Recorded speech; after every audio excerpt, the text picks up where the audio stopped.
and he's in critical condition. Police Chief Mario Isit describes what happened. During that traffic stop, the driver became uncooperative, and the officers attempted to de-escalate. The shooting was a result of the suspect producing a handgun and pointing in the direction of the officer. He says none of the cops were hurt and that the incident is being investigated both internally and by the Kern County Sheriff's Office. The trial for Gustavo Montoya and Tevin Brandt, brothers who face charges of murder, vehicular manslaughter, reckless driving, and other enhancements in a wreck that killed two sisters, will face trial August 31st, which is a third delay. The wreck happened in March of 23 when the brothers are accused of following the sisters and causing the wreck at Hastings Avenue and Highway 99. I'm Chris Davis in the KERN newsroom with news every half hour and when it breaks on News Talk 96.1 and AM 1230. KERN. Coming to the rest well in a month from now, this Hollywood big shot's gonna give you what you want. Too late. They start shooting in a week. I'm gonna make him an offer he can't refuse. The Ralph Bailey Show. News Talk 96.1 and AM 1230. KERN. And I've seen the promised land. I may not get there with you, but I want you to know tonight that we as a people will get to the promised land.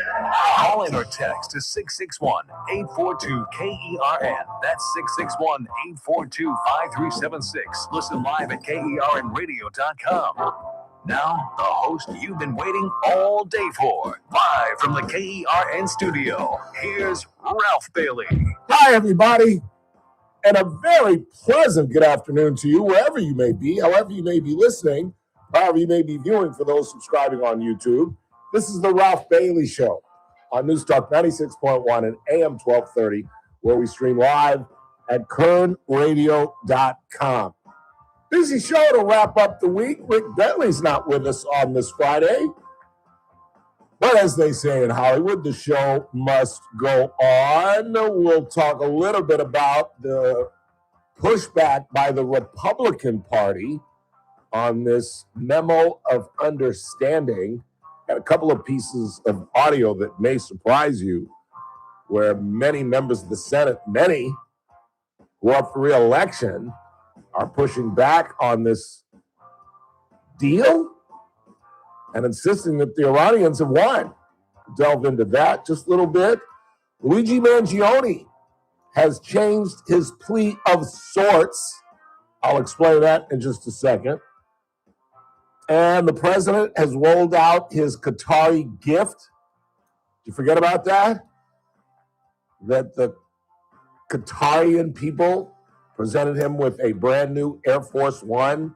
Well, he unveiled that today and talked about a lot of other different things during the unveiling. Get into that a little bit. And one of the things that he discussed that we will highlight is that he believes that he has more power and control than Stalin, Mao, and yes, he doesn't listen to the Ralph Bailey Show, Adolf Hitler.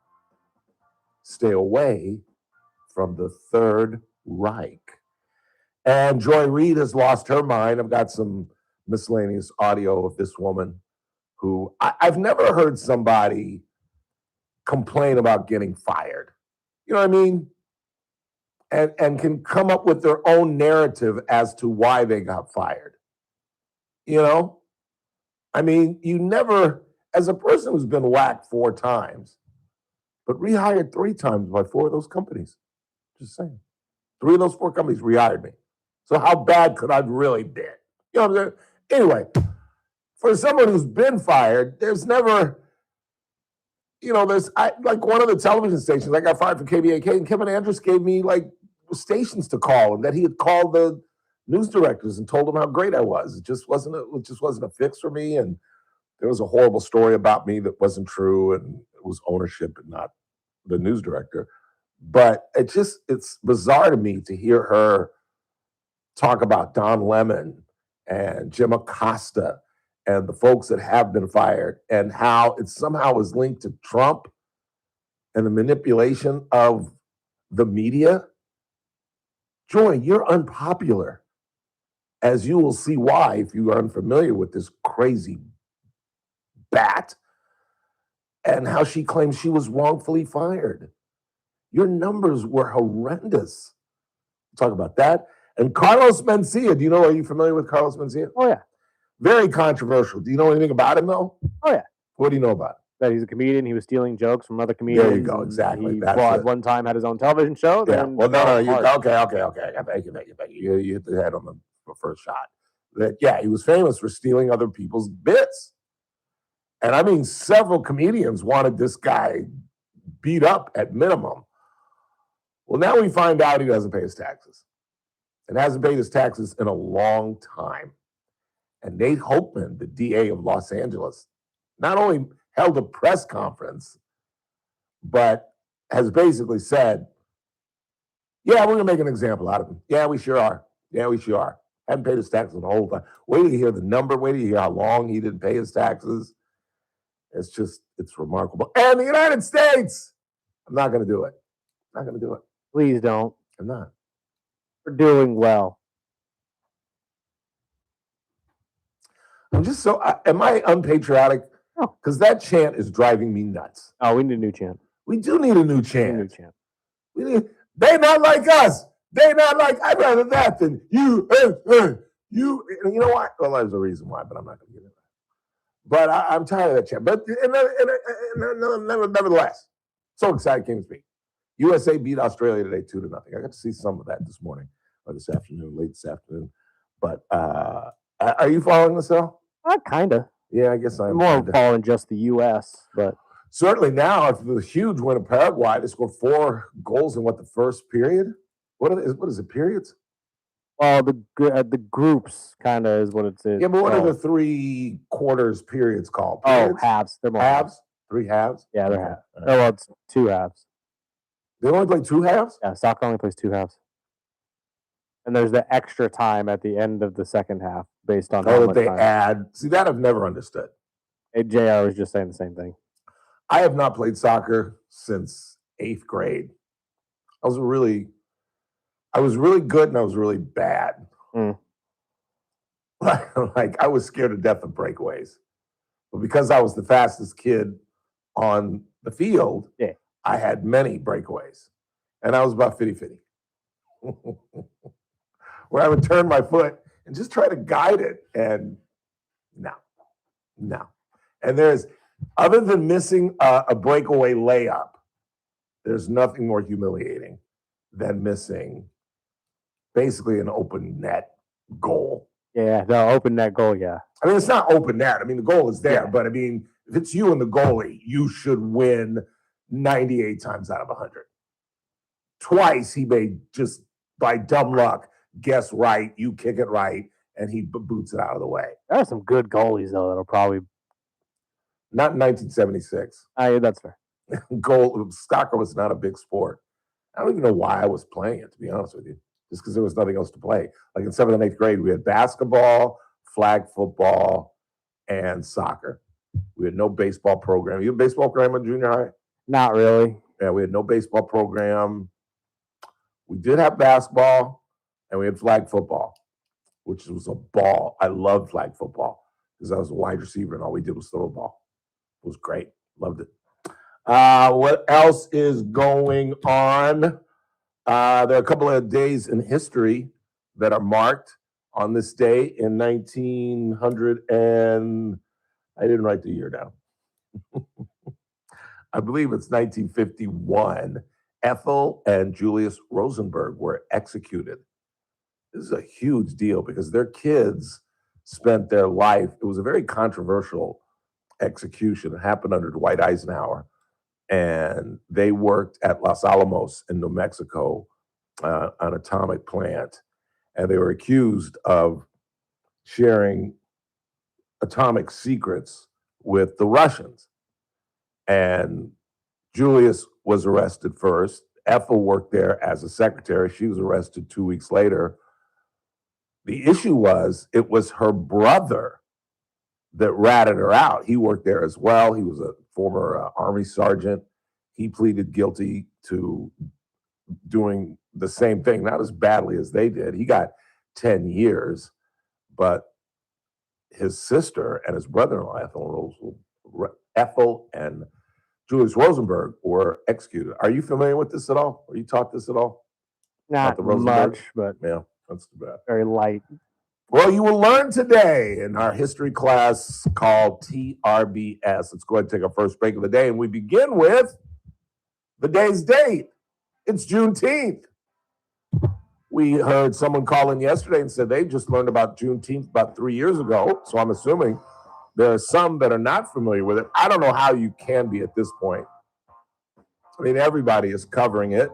It became a federal holiday about 5 years ago under the Biden administration. I'll tell you the story, and I'm going to go on a small rant in terms of where we are and where we've come from since the 19th century and how we need to change and how we need to change within the Black community. Because while you all are not willing to critique your own race and absolutely blow up an idiot from Wasco who would claim that Michelle Obama is a man. By the way, I posted some pictures of Michelle Obama as a child. I posted her high school picture, her graduating picture from Princeton. Because remember, we played you the audio of the guy that was just made up stuff and said there are no pictures of her as a young child and blah. Well, I posted them just to defy this. And it's just amazing to me that people can get on the internet and that there's no edit, there's no guardrail, that you can just get on the internet and say, there are no pictures of her as a child. There are no pictures of her as a girl athlete. Well, guess what? Your former reporter dug some up, and I put them on Facebook, and there was about a 20-panel pictures of a very feminine Michelle Obama growing up from a child all the way to Princeton, where she graduated summa cum laude. On this Juneteenth, we'll celebrate that in just a second. Don't go anywhere. We're just getting started. On a Friday, right here on The Ralph Bailey Show, News Talk 96.1, AM 1230. And we're streaming live at kernradio.com. Kern Radio, News Talk 9. Casey? Yeah. 10. First Look with Scott Cox, morning 6 to 9 a.m. On the Monday edition of the First Look program, we will talk jobs with America's Job Center at Kern. We got the hot list. We have new producer number 706. We got news. We got traffic and weather. Producer? It's all happening 6 to 9 a.m. right here in News Talk 96.1 and AM 1230 KERN. News Talk 96.1 and AM 1230 KERN. Trying to figure out date night for either your gal or your boo for Friday or Saturday night? Why not head down to F Street and check out KC's Steakhouse? You know, as hard it is to believe that I ran into somebody 2 days ago that had never been to KC's Steakhouse. I wish I had some script to give them or something, but I strongly suggested that they stop by. They were big steak lovers. The wife wasn't. And I said, you should listen to my spots because I talk about that all the time, where not everybody's feeling red meat, but they certainly want to get the ambiance and the experience of going to Casey's Steakhouse. And that's why Chef Daniel has expanded the menu. I tell you about the Ralph Bailey all the time, that beautiful chicken breast smothered in a mushroom creamy spinach sauce that is unbelievable. I've told you about the fish options, the mahi-mahi, the swordfish, the halibut on a Friday for my fellow Catholics. Where would you rather be than on F Street? Don't forget about the Stockyard next door, where Lottie is playing live music and Jimmy and Bobby provide live music Tuesday through Saturday in the main restaurant. Head to Casey's Steakhouse this weekend. Get out of the heat. Casey's Steakhouse, longtime sponsors of the Ralph Bailey Show. Hey man, how's business going these days? Oh, not that good. I'm really struggling to find qualified employees for my business. Oh really? Have you tried reaching out to Employers Training Resource? They understand that having the right staff can significantly impact your company. Really? How can they assist me? Well, they promoted my jobs, held the recruitment, and pre-screened my job applicants, and they even set up the interviews, all at no cost. And they even offer financial hiring incentives like on-the-job training. Wow, that sounds great. How do I get this?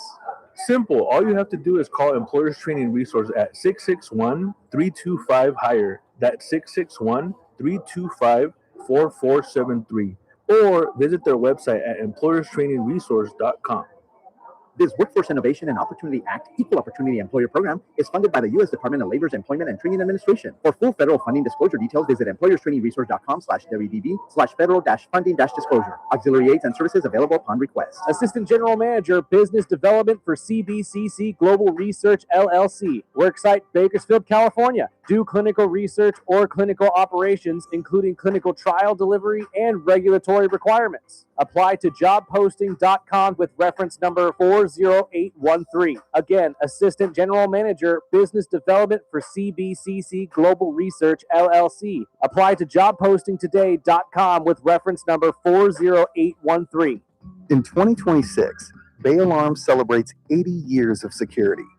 For the Central Valley, that means local service including burglar and fire alarm systems, 24/7 in-house monitoring, and custom security designed to work with business operations. Bay Alarm has real people rooted in your community looking out for your business. After 8 decades and 3 generations of family ownership, our promise is still the same. We got you. Learn more at bayalarm.com. Hey, it's JR Flores. Catch my show, The JR Show, starting at 1.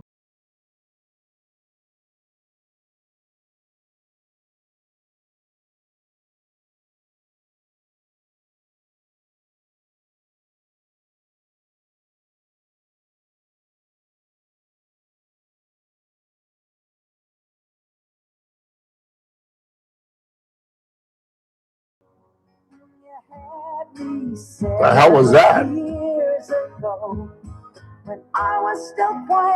Part 2 of the song, I guess. That's 2 different renditions, isn't it? Music video, I guess. I don't know. That was crazy. 842-537-6842 KER. And so today and throughout the weekend, you will see people, mostly African Americans, but people celebrating Juneteenth on January 1 of 1863, the 13th. Where is my phone doing whatever it wants to do? The 13th Amendment was ratified and signed by Abraham Lincoln, but it was some 2 years later that a general by the name of Gordon Granger rode into Galveston, Texas, which was a rebel state, and announced the fact that, and this is the company line, that they didn't know. Maybe I'm just bitter because we've been talking about race all week, and I haven't been real happy with the response from my audience about race, but I don't buy it. I don't buy it. If they didn't know about it for 2 years, here's the Bailey thesis. They didn't tell them. They just didn't tell them. I just don't buy that the folks of Texas were for 2 years completely ignorant of what was going on I mean, did they not know the war was over? Were they all fighting, continuing to fight in 1866? No. I absolutely disagree with this. But anyway, this is what General Granger came in and read, General Order Number 3. The people of Texas are informed that, in accordance with a proclamation from the Executive of the United States, Abraham Lincoln, all slaves are free. This involves an absolute equality of personal rights and rights of property between former masters and slaves. And the connection heretofore existing between them becomes that between employer and hired labor. Yeah. The freedmen are advised to remain quietly at their present homes and work for wages. They are informed that they will not be allowed to collect at military posts, and they will not be supported in idleness either there or elsewhere. So basically, the government came in and said, you're free, now get a job. We don't know where you're going to get a job. We don't know who the hell's going to hire you darkies. But if you're idling around and you're hanging around the military bases and you're loitering, we're going to throw your ass in jail. So get a job. Good luck. But we don't need affirmative action, right? No. It was hundreds and hundreds of years ago. Beginning that day, 250,000 enslaved people were freed, and despite the message to stay and work for their former owners, Many left the state immediately and headed north or to nearby states in search of family members who'd been taken to other regions during slavery. Yeah, that was a big tactic of Massa to separate families, take the man and separate from his wife and his children, and separate the wife and have the children be raised by the master at that place and then sell them off. And so that's exactly what many did, and that's why many of them headed north. And it's called the Great Northern Migration that occurred right around the turn of the century in 1900. And it's why so many cities like Detroit, Chicago, and District of Columbia are so heavily populated with African Americans. It dates all the way back to the 1900s. But again, I just find it hard to believe that no one in Texas knew that the slaves were free for 24 months, that no writer had gone to DC, that no one from DC had gone to Texas. But you're going to see massive celebrations going on. There's a big celebration in Leimert Park that I'm headed to tomorrow in Los Angeles. And it is a big day. It is a big day. And it always has been. Like I said, I remember celebrating it in the 80s. However, it was never recognized federally or even in many states. The first state to recognize it was Texas, obviously. That was my senior year in high school, is when they celebrated. So I think that's why I was so enthusiastic when I was at Morehouse. I was at Morehouse from 80 to 84. And it was just that recognition of Juneteenth was just getting up on its feet. And it was gargantuan. I told you about Piedmont Park in Atlanta, which is the central park of Atlanta, essentially. I'm comparing it to New York. And these celebrations were crazy. I mean, we had a parade that circled the park, and then there was, obviously music and food in the park. And this is a big deal for African Americans. And I do have a rant to go on, however, and it's a good day to go on this, because I think it's time that our community move along. And when I say that, I mean it's time to stop talking about reparations. It's time to put affirmative action to bed. And I'm a product of affirmative action. I got into television because of affirmative action. I met Ron Feynman at a press club award banquet where I'd won an award for something that I'd written when I was in college with Stephen Mayer, who's still a member of the Bakersfield Californian, who wrote a column about sex. And my take is we should openly talk about sex, much more like the Europeans. And his side of the column was we talk too much about sex and everything is about sex. We won a press club award for that. Feynman came up to me and he said, I was just telling the story last night to somebody. He said, because he first offended me, he said, I don't believe in affirmative action. And I'm like, of all the people at this banquet, you came up to me to tell me you don't believe in affirmative action? He said, there's a point here. I do believe in diversity, however. And this is literally what he said. And if I didn't come to know Ron Feynman, I would have thought he was a bigot. And he was anything but. He's one of the nicest Jewish men I ever met in my life. And he said, there's a point. I believe in diversity, and I lost my black guy. And I was like, all right, yeah, nice meeting you. You lost your black guy? Have you heard of Juneteenth? We've been free since 1865. Nice talking to you, Mr. Feynman. And he said, wait a minute. And I want some diversity in my newsroom. Do you think you can walk and talk? And I was like, yes, absolutely. I can do TV. Yeah, sure.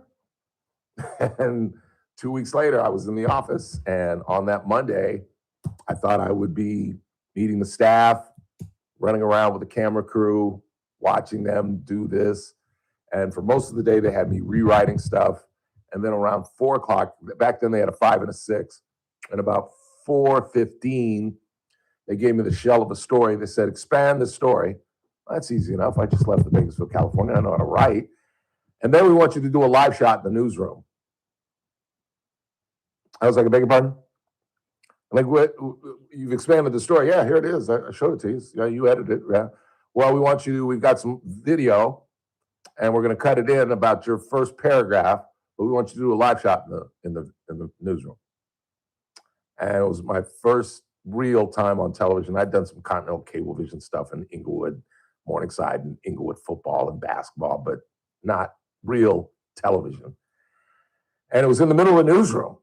I used to have like a diamond-shaped desk, and they would put a chair in the middle, and you do it right there in the newsroom.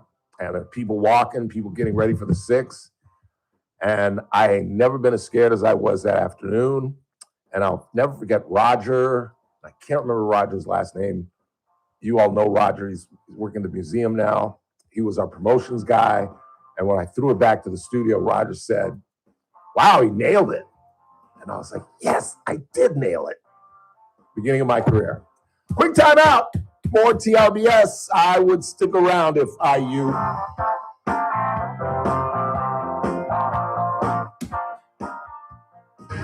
With SRN News, I'm Keith Peters in Washington. Israel and the Iran-backed Hezbollah militant group agreed to halt the heavy fighting in southern Lebanon that had threatened to unravel an interim peace agreement between the United States and Iran. That's according to officials who spoke Friday to the Associated Press. Neither Israel nor Hezbollah immediately confirmed the truce. It came after a heavy exchange of fire killed 47 people in Lebanon and 4 Israeli soldiers. The U.S. military has attacked a boat accused of smuggling drugs in the eastern Pacific Ocean, killing 3 people. Thursday's attack brings the number of people who have been killed in boat strikes by the U.S. military to at least 211 since the Trump administration began targeting those it called narco-terrorists in early September. More details at srnnews.com. We all hear the radio ads about the Kern Radio, News Talk 96.1 and AM 1230, KERN. Headlines from the KERN newsroom. I'm Chris Davis. Evacuations ordered southwest of Lost Hills for the Lost Fire, which is endangering houses and neighborhoods and which the sheriff's office believes is putting lives in danger. So far, the fire has burned more than 4,000 acres and is 5% contained. You are encouraged to have the Genesis app so that you can know when you are being told to leave. The suspect, who was shot by Ridgecrest police during a pullover Thursday morning in which the police chief says the man pulled a gun on officers, is in critical condition and has been ID'd as 41-year-old Micah Cleary. The Kern County Sheriff's Office has been called in to investigate the shooting for any possible malfeasance by the officers, and the Ridgecrest Department is also investigating internally.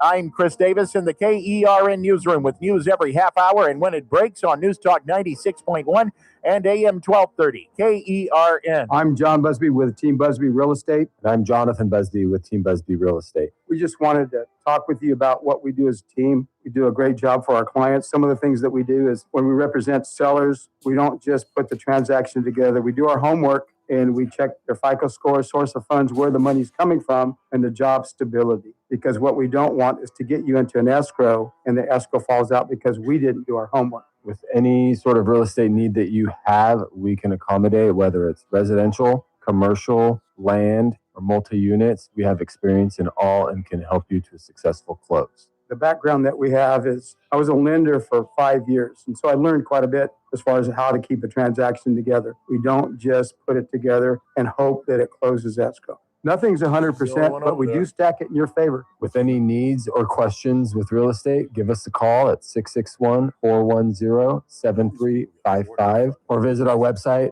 at www.teambusby.com. First Look with Scott Cox, morning 6 to 9 a.m.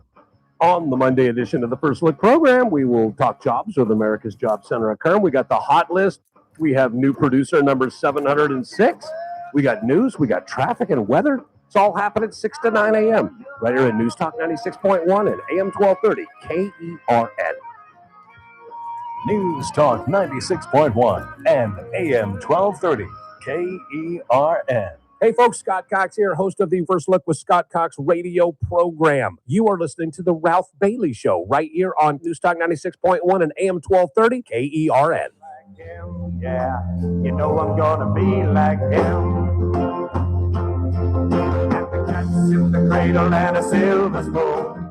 Little boy blue and the man on the moon. When you're coming home, Dad, I don't know when. We'll get together then. 842-5376, 842-KER. Anything on the board before we get started?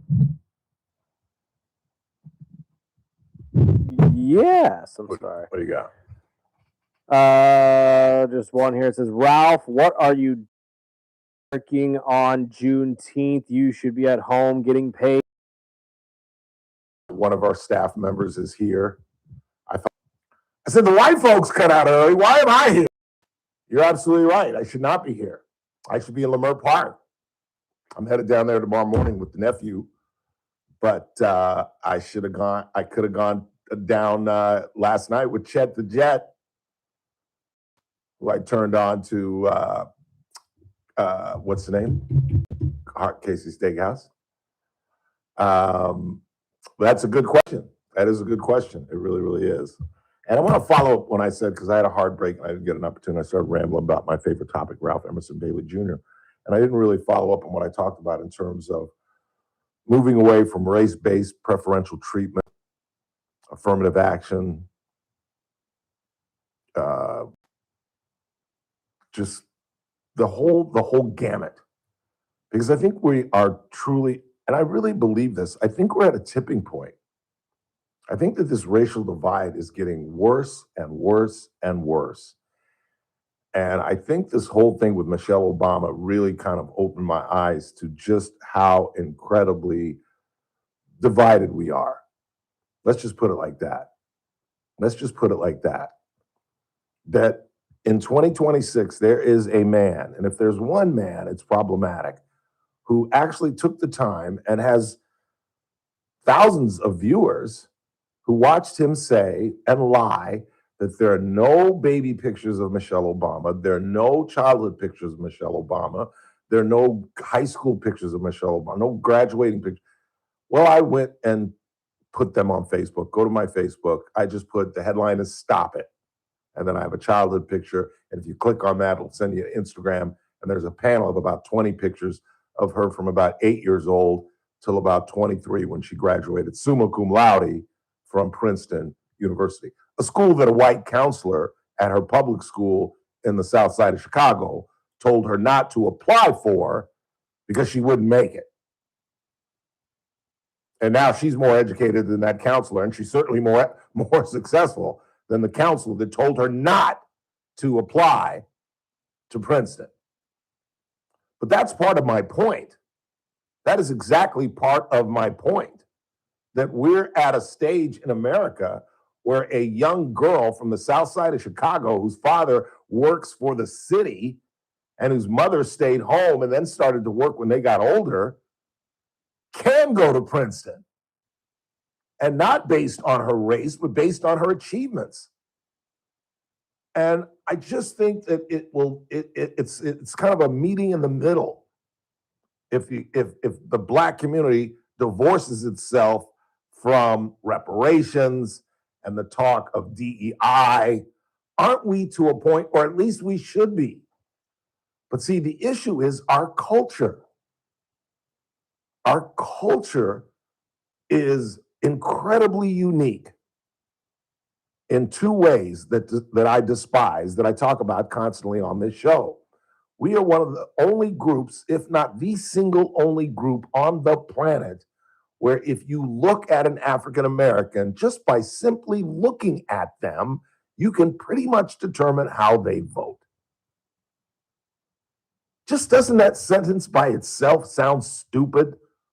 That you could actually have a pretty damn good guess how somebody votes based on whether they have melanin in their skin or not? That just doesn't make sense. And what always blows me away about Black folks that want to be exclusively Democratic, that's not what Dr. King wanted. That's not what a Morehouse man wanted. I've told this story many, many times. Dr. King refused, on the begging of Bobby Kennedy, on reaching out by Joe Kennedy, the father, refused to endorse John Kennedy. He voted for John Kennedy, but the reality is Martin Luther King Jr.'s father was a Republican.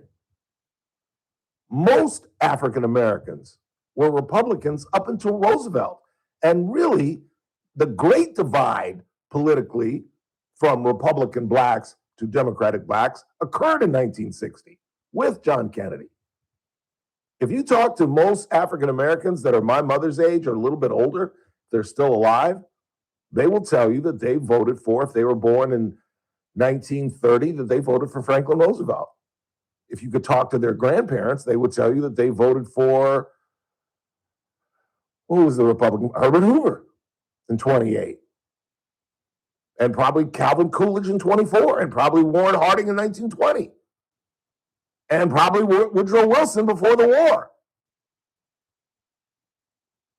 But now we have come almost exclusively a part of the Democratic Party, which absolutely, based on human nature, lends to being taken for granted.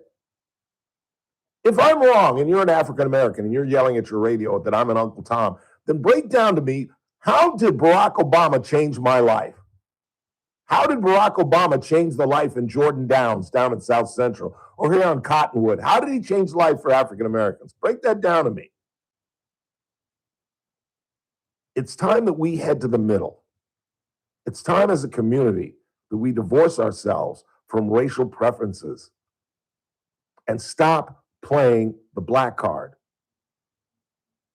Carmelo Anthony and Austin Metcalf's death and Carmelo Anthony's imprisonment had absolutely nothing to do with race. And yet there are Congress members. Like, I get the folks in this kid's hometown. I get his family, although I don't, because now they are under investigation. But for members of Congress, educated African Americans who weren't even familiar, I'm talking about Jasmine Crockett as the lead in this, who weren't even really familiar with the case, to immediately come to the conclusion that somehow race played a role in this. It's just not so.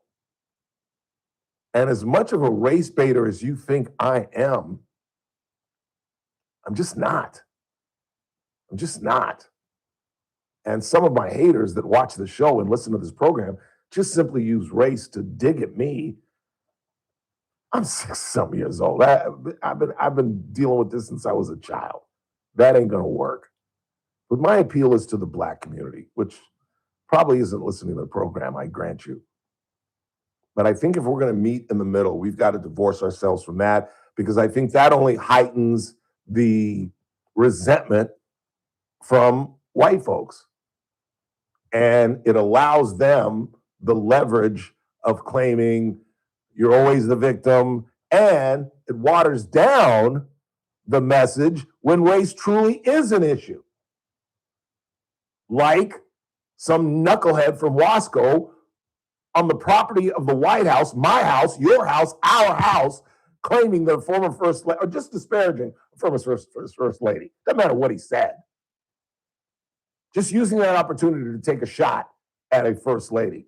Whether he's called Betty Ford a drunk, or whether he said Barbara Bush looked like George Washington, or any other attack that Kamala Harris was a cackling fool, just any disrespect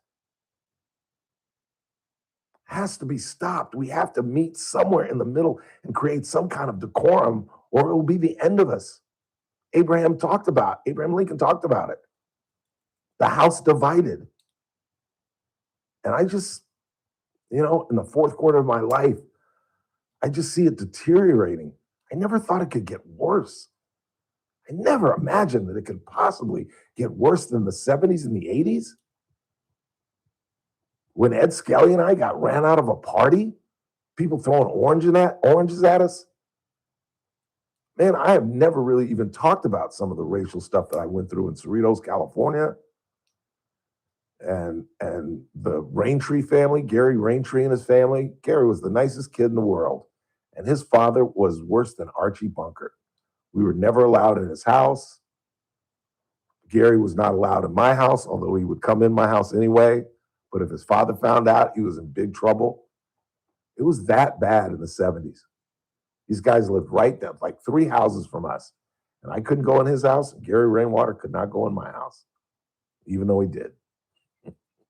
And my mother loved it. My mother would like feed him, and she would spoil this kid just so he could go back and say just how horrible those black folks are.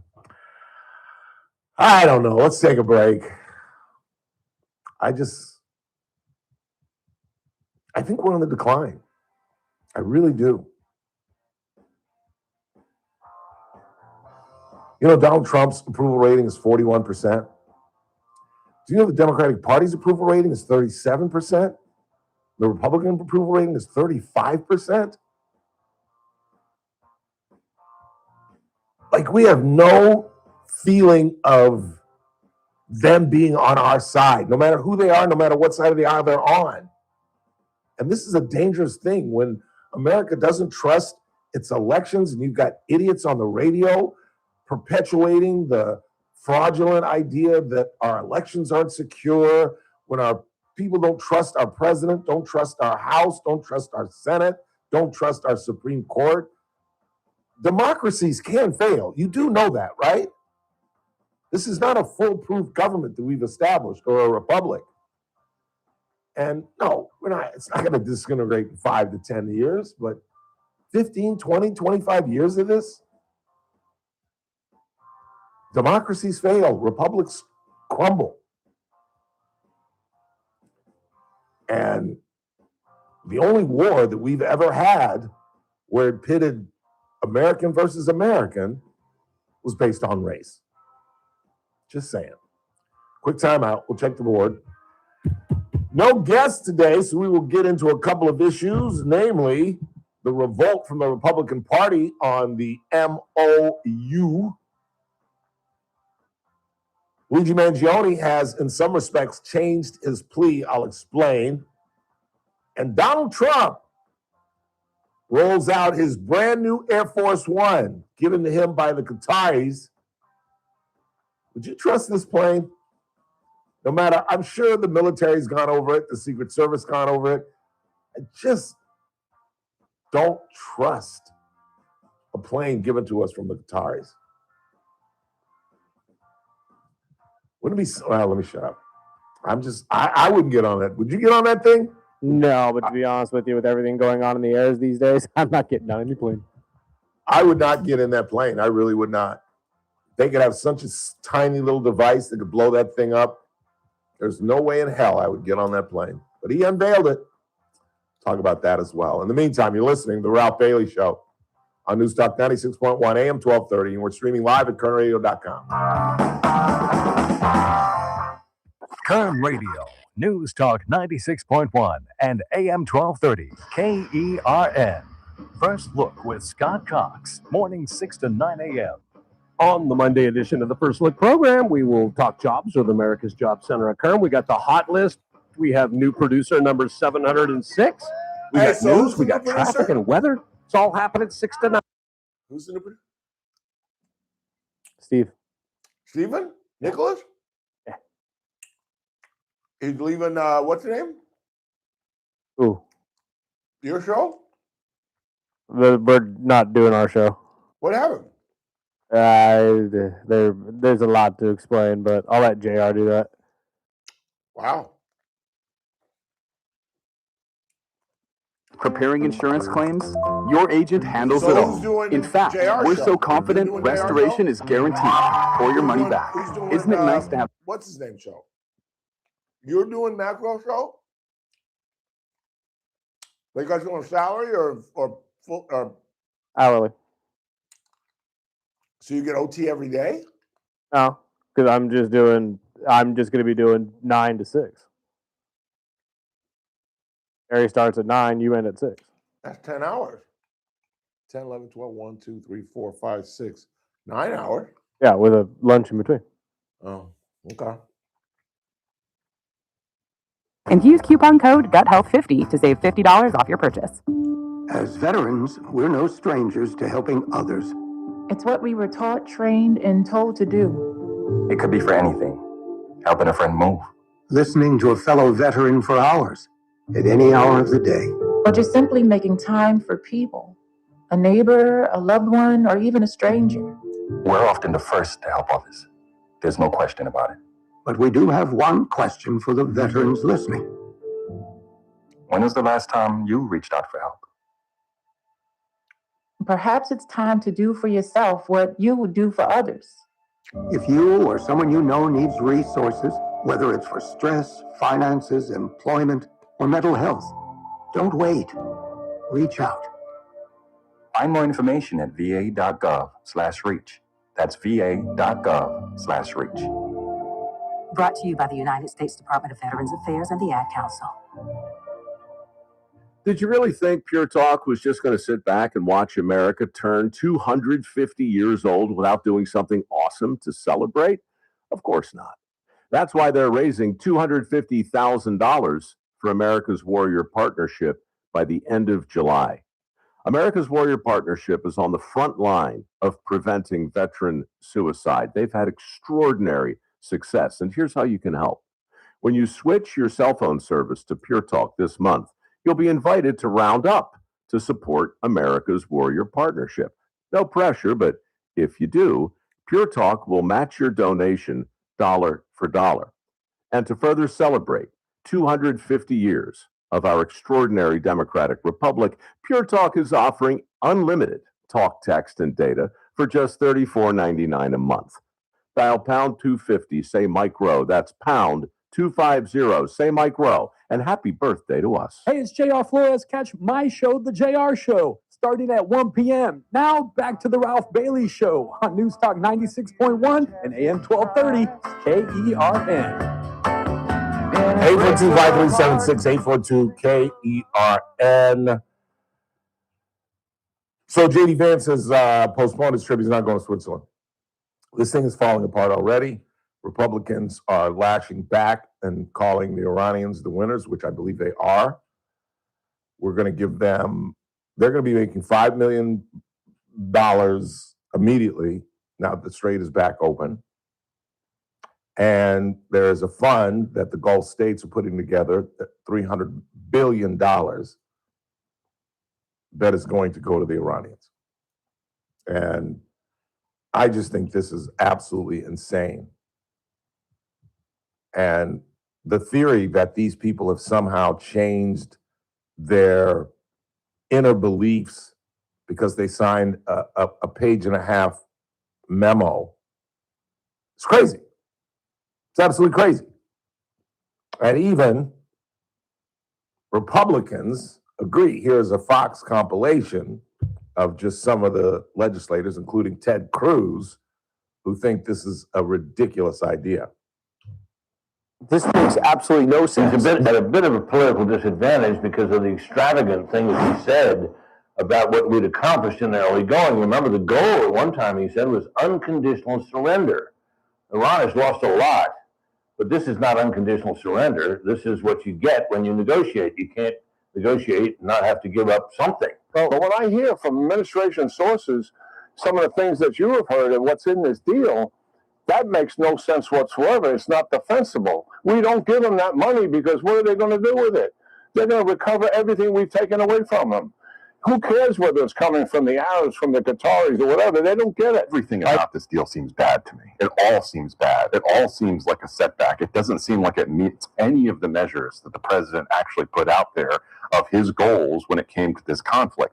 That was the Fox compilation. That was Britt Hume, who has a relative that lives here. I ran into Britt Hume when I was doing TV back in the 20th century at Mexicali, and I believe his wife has connections. He was on ABC. He was the main anchor. Hadn't gone to Fox yet, I don't think. He was still at ABC. And he was the main senior political reporter. And I got to chew the fat with him. He was a really nice guy, big tall guy. But that was Britt Hume who was asking the questions. Then that was General Kane, who said the very same thing that I said when Howard chimed in and said, hey, Ralph, that $300 billion isn't coming from us. And you just heard General King say the same thing that I said. Who cares where it's coming from? It's not about where it's coming from. It's about where it's going. And it's going to a group of radical freaks who have two goals in life. That is to destroy Israel and death to America. And I'm telling you, this deal makes the JCPOA look like genius. And if you've been following this show over the last, because I was doing the show, maybe not here in 08. I was, the JCPO was like 14. 14, I was here in 14. I was here in 2014. And was very critical of the JCPOA only because I didn't think it went far enough. That it had a sunshine clause. That it wasn't a perpetual squashing of any attempt by the Iranians to get a nuclear weapon. Well, this thing is even weaker. We're rewarding these people. And as I told you, there's not going to be any more bombing. There's no way in hell after 60 days, because the 60 days countdown has begun, by the way. So we'll get through what?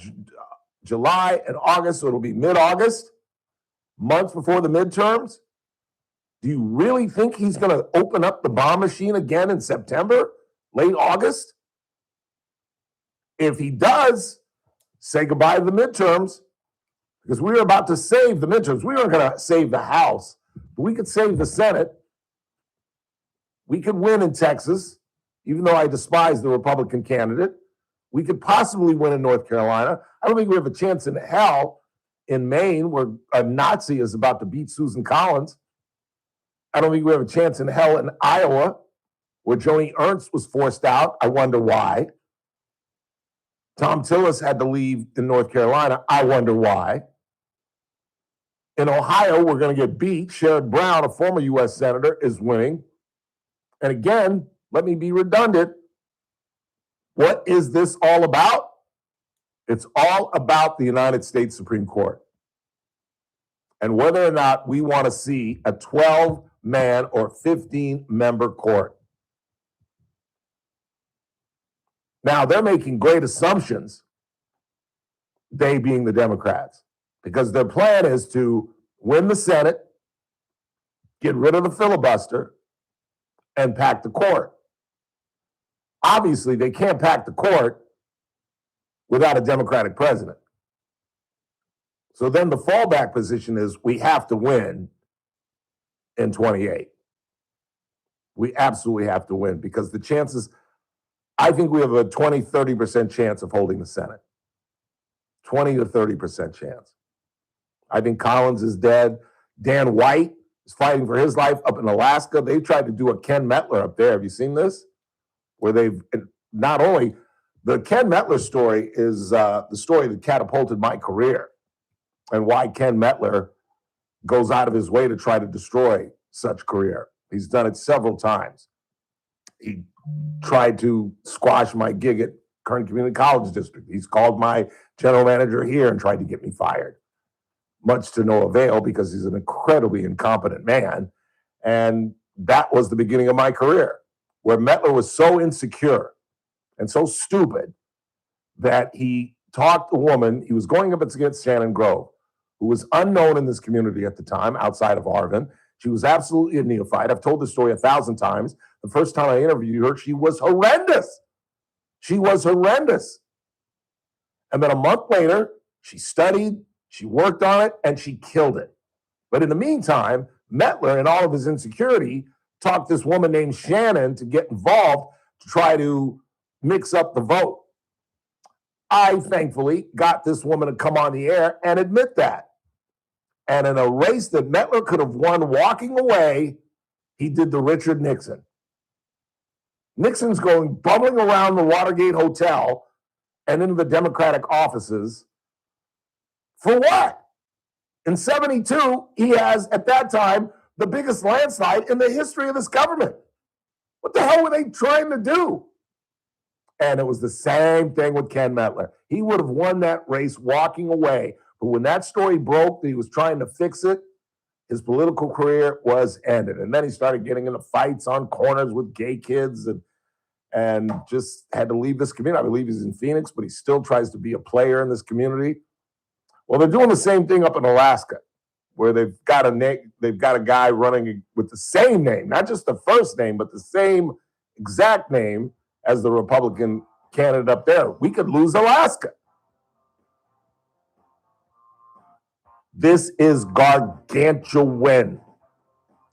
We're headed into the floor. You'll hear some more audio from Republican senators that are very, very concerned about this deal and where this thing lies in about 60 days, or I guess 59 now.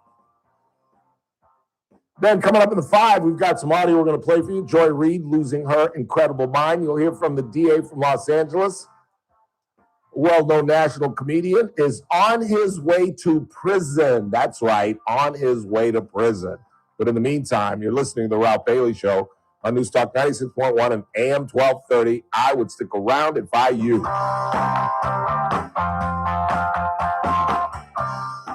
Kern Radio, AM 1230, KERN, 96.1 FM, K241CI Bakersfield, an American General Media station.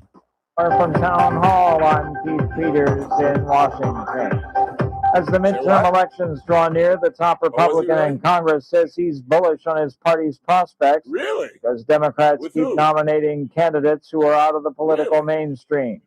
On the Salem News program this week on Capitol Hill with Tony Perkins, House Speaker Mike Johnson says voters are unlikely to support far-left congressional hopefuls. I think there's many Mamdani wannabes who are popping up all around the country, many of them running for Congress. And I'll tell you that the alarming thing for the country is that the energy, the money, the excitement of the grassroots is on the side of the insurgent left. People are openly running for Congress as Marxists, as socialists, and far leftists, further left than the party's ever been. So I'm afraid that the time for centrists and moderation and common sense in the Democrat Party is behind us now. Speaker Johnson's full interview will be heard when This Week on Capitol Hill is broadcast beginning at 10 a.m. Eastern Time Saturday on the Salem News Channel. Israel and Hezbollah agreed to renew a fragile ceasefire in Lebanon on Friday. Elia Loshak, who lives in northern Israel near the border, says Israel and the Lebanese government must work together to end the conflict. I hope that we will not fall into the same traps that we have fallen in the 80s and the 90s, and that we will not have to occupy a part of Lebanon. I hope we will continue with full strength our military actions in southern Lebanon and weaken Hezbollah, and that will suffice to bring us to complete peace with the people and the government of Lebanon. Emergency services rushed to the scene of a collision between two trains north of London on Friday afternoon that killed one person. Both trains were traveling south to London's St. Pancras station. More on these stories at townhall.com. Hey, I'm Kirk Cameron. Is health insurance eating up your budget for 2026? If you're looking for ways to better steward your finances, consider this: Christian Healthcare Ministries. It's a health insurance alternative at half the cost. Join CHM today by visiting chministries.org/wellness. While insurance companies tell you when to join, what to pay, and where to go, CHM is different. As a ministry, CHM allows you to share the burden of medical bills with other Christians. You can enroll, switch programs, or leave at any time. Christian Healthcare Ministries. It's a world of difference. CHM has 4 flexible programs. You can pick any certified doctor, surgeon, or hospital that you want for eligible care. So make the switch. Take your paycheck back from health insurance this year. Join CHM today by visiting chministries.org/wellness. That's chministries.org/wellness. Secretary of War Pete. From the KERN Newsroom, your live and local news update. Some people under evacuation orders. I'm Chris Davis. That is because of a fire that's being called the Lost Fire, which grew Thursday afternoon to more than 4,000 acres and was threatening houses and possibly loss of life in the area southwest of Lost Hills, according to the Kern County Sheriff's Office and Ready Kern. You are being encouraged to have the Genesis app and pay attention to the alerts if you live in that area to determine whether you need to go. They say it's about your safety if you drive on California's highways, and to that end, the California Highway Patrol is having what they call a 12-hour maximum enforcement period, which means that for an entire half day, all CHP officers will be looking for drunk or high drivers. That'll be 6 o'clock Saturday night to 6 o'clock Sunday morning, and according to a prepared statement from the Highway Patrol, that is the way they are bringing in the summer. The man shot Thursday morning by Ridgecrest police during a pullover on California Avenue has been ID'd as 41-year-old Micah Cleary, and he's in critical condition. Police Chief Mario Isit describes what happened. During that traffic stop, the driver became uncooperative, and the officers attempted to de-escalate. The shooting was a result of the suspect producing a handgun and pointing in the direction of the officers. He says none of the cops were hurt and that the incident is being investigated both internally and by the Kern County Sheriff's Office. The trial for Gustavo Montoya and Tevin Brandt, brothers who face charges of murder, vehicular manslaughter, reckless driving, and other enhancements in a wreck that killed two sisters, will face trial August 31st, which is a third delay. The wreck happened in March of 23 when the brothers are accused of following the sisters and causing the wreck at Hosking Avenue and Highway 99. I'm Chris Davis in the KERN newsroom with news every half hour and when it breaks on News Talk 96.1 and AM 1230. KERN. To the rest well in a month from now, this Hollywood big shot's gonna give you what you want. Too late, they start shooting in a week. I'm gonna make them an offer again with you. The Ralph Bailey Show. News Talk 96.1 and AM 1230.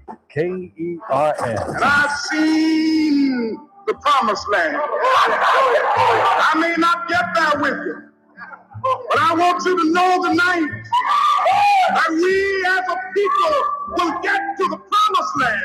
Call in or text to 661-842-KERN. That's 661-842-5376. Listen live at KERNradio.com.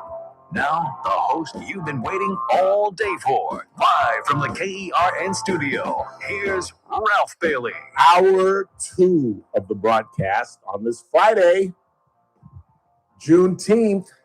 Black celebrations going on all over the country. On this date in 1865, General Gordon Granger rode into Galveston, Texas, and read General Order Number 3. Y'all can go now. You're free men and women.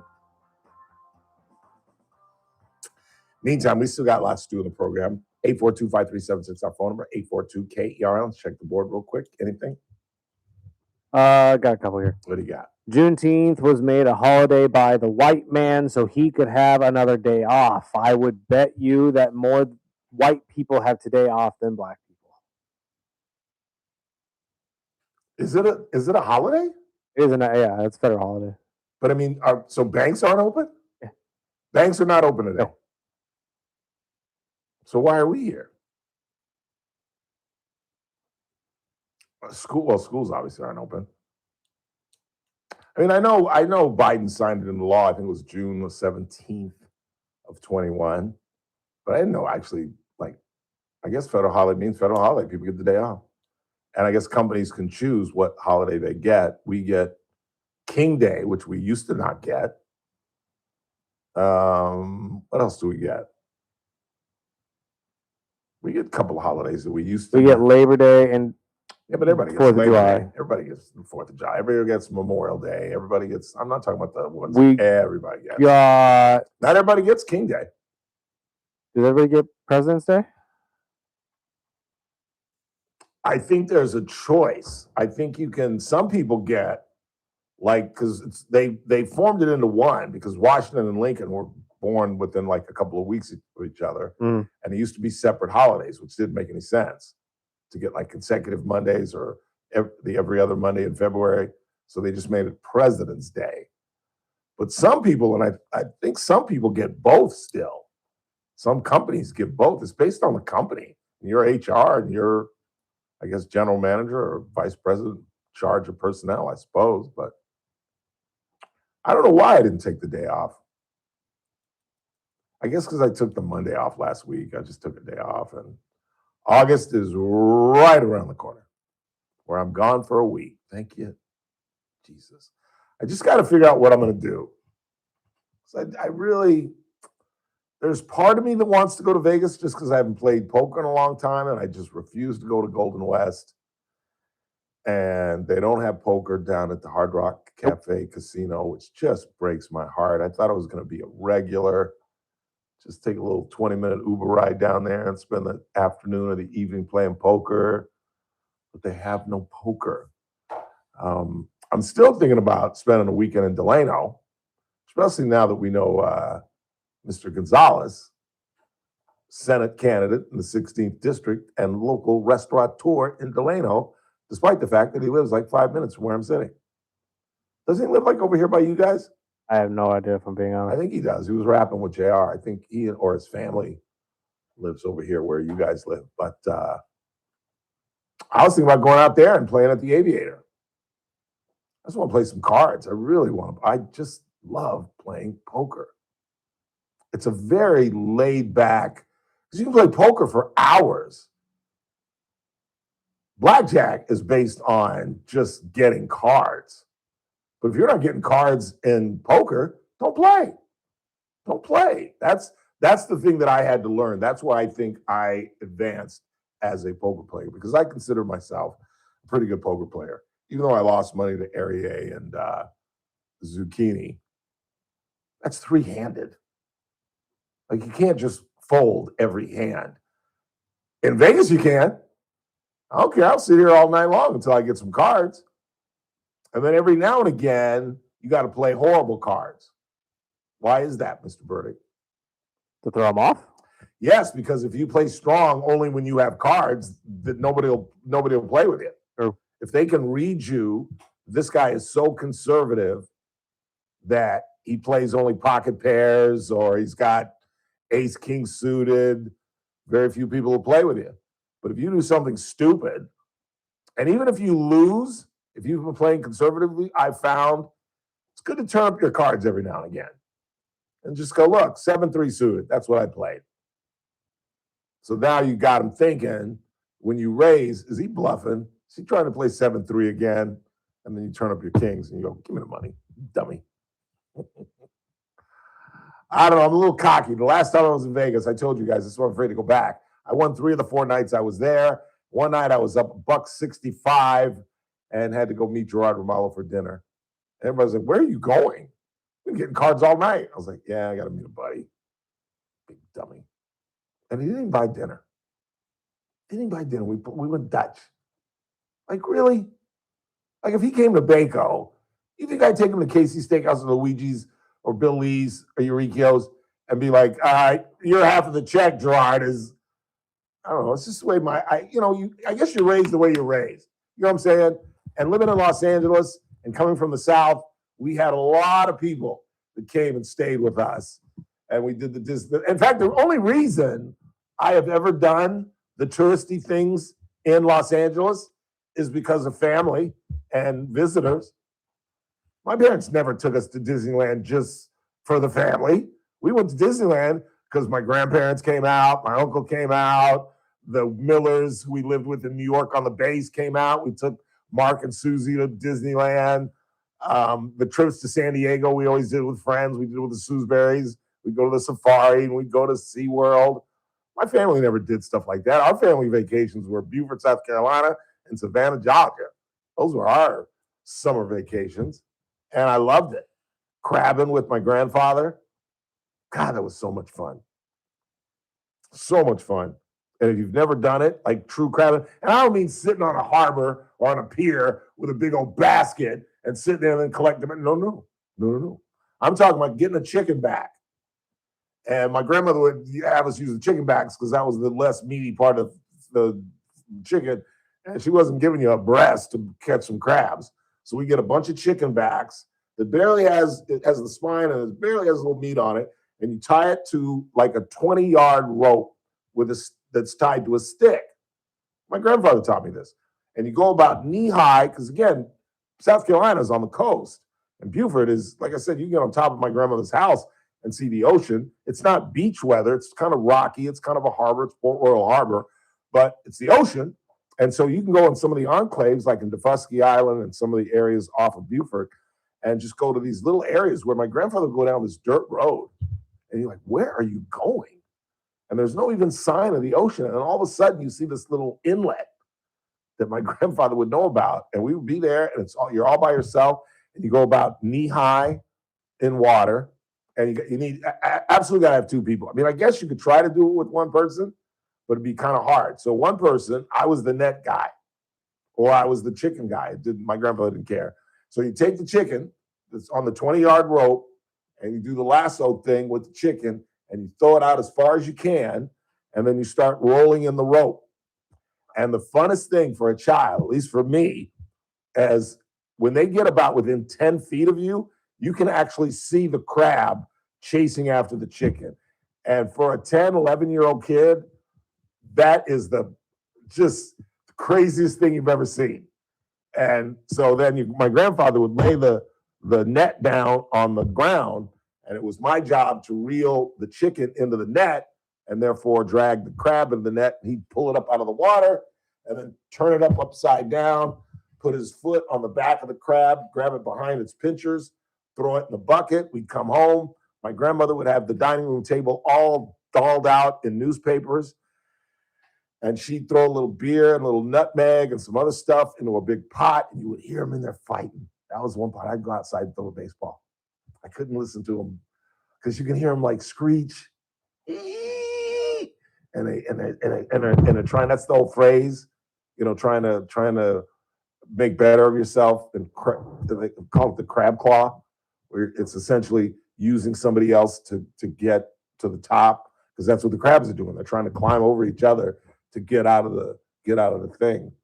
And you can hear them just going at it. Because my grandmother, some folks, like my mother would do it like with a slow boil and just take longer. But my grandmother was like, shoot, and just fire them up. So they'd be like, from the get-go, just like, and then just toss them out, and just, they have these little hammers that my grandmother would have, and just bang, and just, man, that's living. That is living. I miss those days, man. And just going into the country, we'd come back. My grandfather would let me drive all the way to the freeway, the highway, along these dirt roads, and I'm just, so much fun. I'm telling you, I would not change my childhood for anything. And I was the typical brat. I was that kid up until about 11, 12. But like 7, 8, 9, 10, I was the kid that never wanted to go to Beaufort. They'd have to drag me on the plane, and then they'd have to drag me out of Beaufort. That was the funniest thing. I'd get there and have so much fun that when it was time, late August, we'd be like, all right, we're leaving. I'd be like, no, come on. School doesn't start till Labor Day. So I didn't want to go, and then I didn't want to leave. I don't know how you parents do it. I really don't. Because I don't think I was atypical. Let's go and take a break, and we'll check the board again, see what you all are talking about. There's not much going on, but we are going to get into Luigi Mangione and his changing of his plea of sorts. I'll explain in just a second.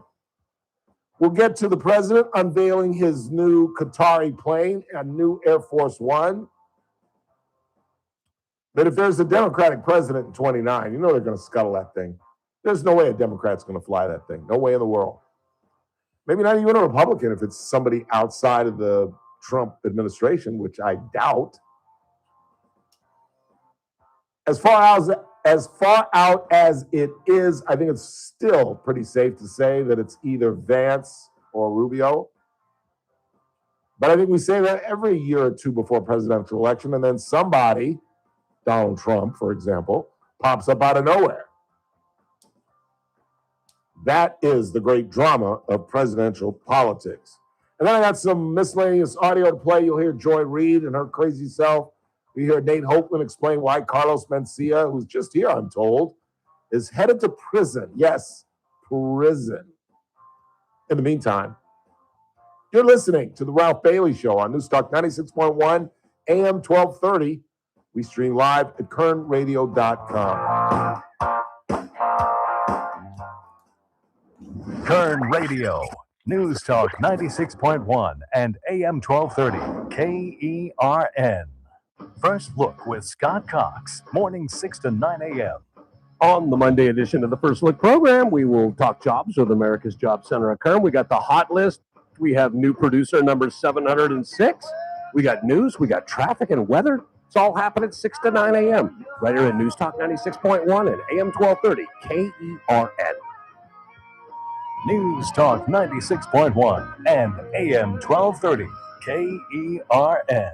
Meet Paul Sheldon's client, Dr. Roland Rodriguez. Hello, this is Bakersfield General Surgeon Dr. Roland Rodriguez, client and friend of Mr. Paul Sheldon. It is my great pleasure and privilege to relate to all of you my absolute exemplary experience with Team Paul Sheldon. I have also referred a number of my colleagues to Paul Sheldon's office, only to receive the most stellar feedback from my doctor friends regarding the office's expert navigation through the complex maze that is Medicare. And even though Paul Sheldon himself is now facing some temporary health challenges, his longstanding and most experienced and expertly trained team of ladies, Christine, Kelly, and Lynn, continue to masterfully guide the clients through the complicated world of Medicare. You most definitely could not possibly do any better than to reach out to Paul Sheldon several months before turning 65. Thank you. When Medicare matters, our team has the answers. Team Paul Sheldon. 398-2298. I remember brushing my hair and looking down and thinking, oh my gosh, do I have any hair left? I used to look at women with thick, beautiful hair and think, why doesn't my hair look like that? My thinning hair is making me feel so old. If you want thick, healthy, gorgeous hair, then you need Hair Volume from New Nordic. With clinically proven ingredients like apple extract, biotin, and millet, Hair Volume nourishes your hair follicles to promote thicker, healthier looking hair. Say goodbye to shedding, thin, and dull hair, and hello to thick, healthy hair with Hair Volume. Since taking Hair Volume, the shedding has all but stopped. Now, instead of being jealous of other women's hair, I have friends who are jealous of mine. My hairdresser couldn't believe the difference in my hair. Now she's using Hair Volume too. Available as a tablet or delicious gummy, Hair Volume is available online at Amazon and NewNordicUSA.com, or find Hair Volume in the hair care aisle at your local CVS. Did you know termites can silently feast on your... At least he got that birdie out of the way, though, for his next run. That sucks. Never know. 73-74. We'll qualify again. Know or even suspect that you have termites. Get on Ryan's schedule now for an additional 10% off our already... Should we try to call him? Maybe Monday. I'd say give him the weekend. Yeah. Protect your home. Is he officially in PGA now, or does he have to go back to Corn Ferry? That's what I want to ask him. Does this... I think this makes him eligible for other tournaments. That's what I would assume. It might even make him eligible for the Masters. Ooh. I'm not sure, though. Designed to work with business operations, Bay Alarm has real people rooted in your community, looking out for your business. After 8 decades and 3 generations of family ownership, our promise is still the same. We got you. Learn more at bayalarm.com. Hey folks, Scott Cox here, host of the First Look with Scott Cox radio program. You are listening to the Ralph Bailey Show right here on News Talk 96.1 and AM 1230 KERN. Father, we don't need to escalate it. War is not the answer for only love and hate. You know we've got to find a way to bring some London here today. Oh. I've got some audio from the U.S. Open. This is courtesy our good friend, KGT longtime anchor Jim Scott, who recorded this from his television.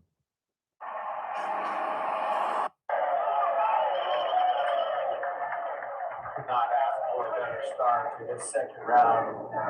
Gives him some energy to get in this thing. This is the end of the morning wave, but it's Manav Shah, the 34-year-old.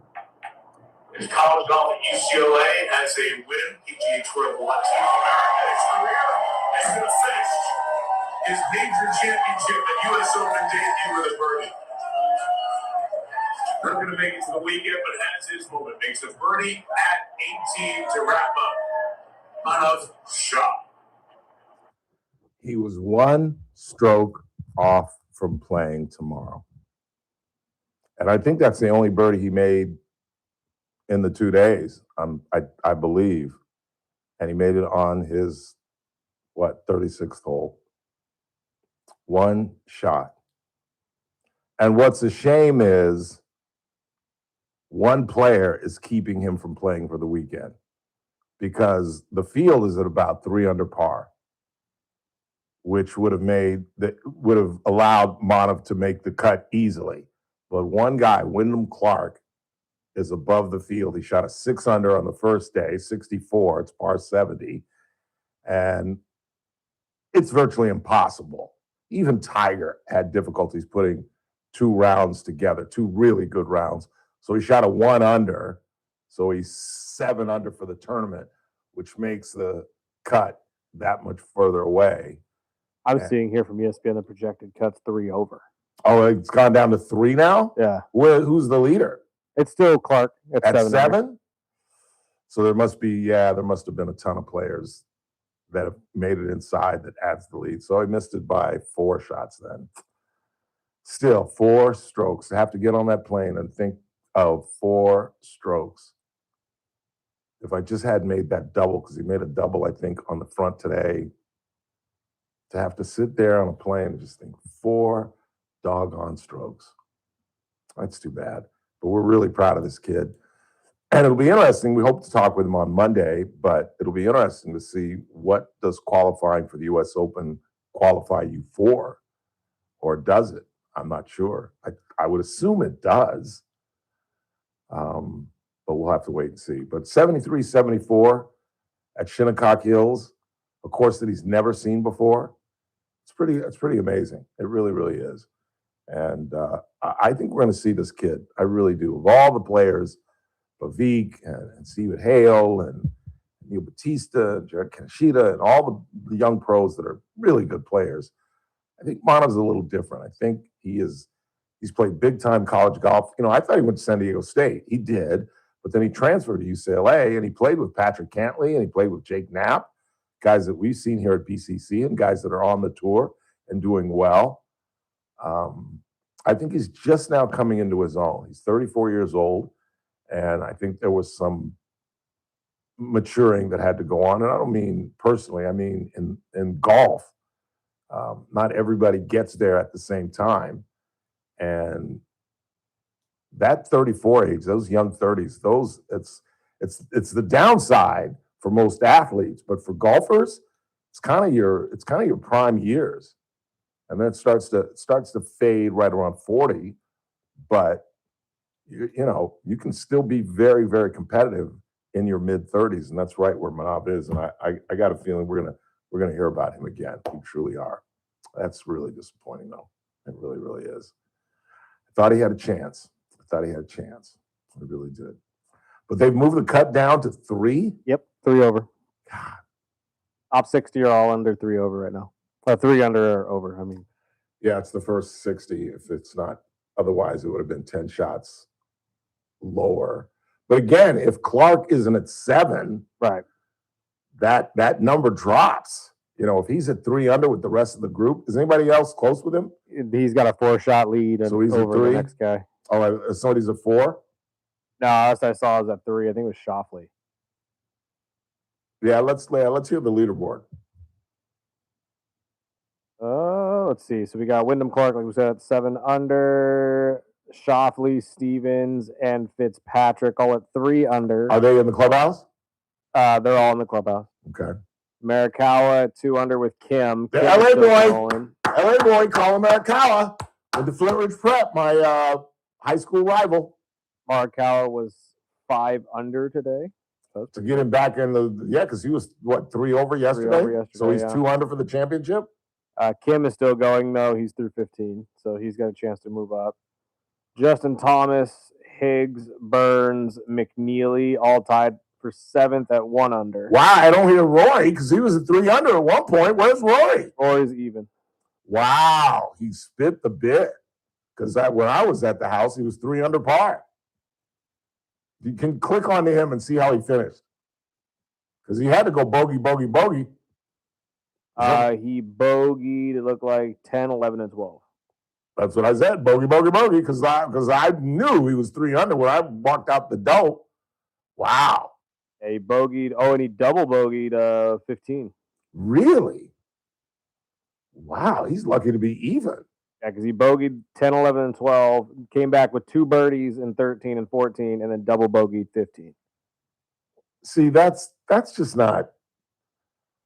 I mean, he's obviously one of the greatest players of all time, but that's not greatest players of all time play. You know what I'm saying? making three bogeys and a double on one side. That sounds like Ralph Bailey's card, minus the 2 birdies. What else you got? Who else is sneaking around? Everybody else is 1 over. Justin Rose is 1 over. Go to +4 and let's hear who's not going to make the cut. Ooh, they moved the cut now. Now it's +4. See? Come on, maybe we can get it to 7. Come on, baby. Let like 10 guys just make triples and get the cut down to 7. I don't know if there's enough people out on the course. No, there's not. There's no way. There's no way it gets to 7. Let's see. Notable names that did not make the cut. Victor Hovland. What was he, Bryson 5? DeChambeau. Chambeau did not make it? No, 5 over. Wow. Richard Fowler, 5 over. Patrick Reed, 5 over. Thank you. I hate Patrick Reed. He's a cheater. He's an absolute cheater. Georgia boy. Kim, 6 over. Oh, that's too bad. Cam Smith, 6 over. Wow. Cannelly, 6 over. Wow, UCLA boy. Lowry, 6 With us over. on Cameron, news, 6 I'm over. Keith Peters. Is that us? Do we need to get out of here? Let's go. Yeah, Let's we gotta go.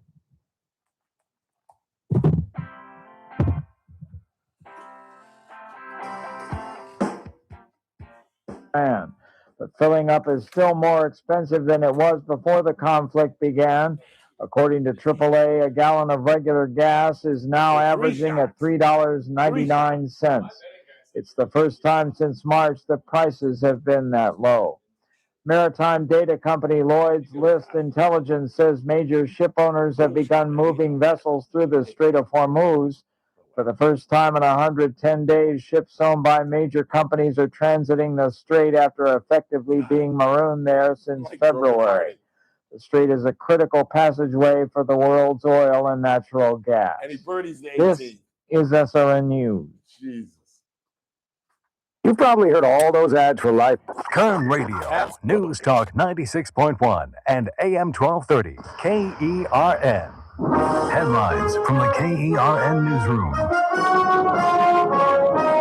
I'm Chris Davis. If you live southwest of Lost Hills, you should stay alert to see if you are being told to evacuate. Hundreds of people are already being told to leave because of the aggressive Lost Fire, which has burned more than 4,000 acres and which is about 5% contained. The Genesis app is a way to know if you are being told to leave. Julie Rothgeb has been denied a mental health diversion in an elder abuse case that had a video that went along with it that went viral on TikTok with 43 million views. She's accused of making an elderly woman exercise for hours on end. Her attorneys asked for the diversion back on June 10th, and the judge says no, and that means Rothgeb could face prison time now if she is convicted.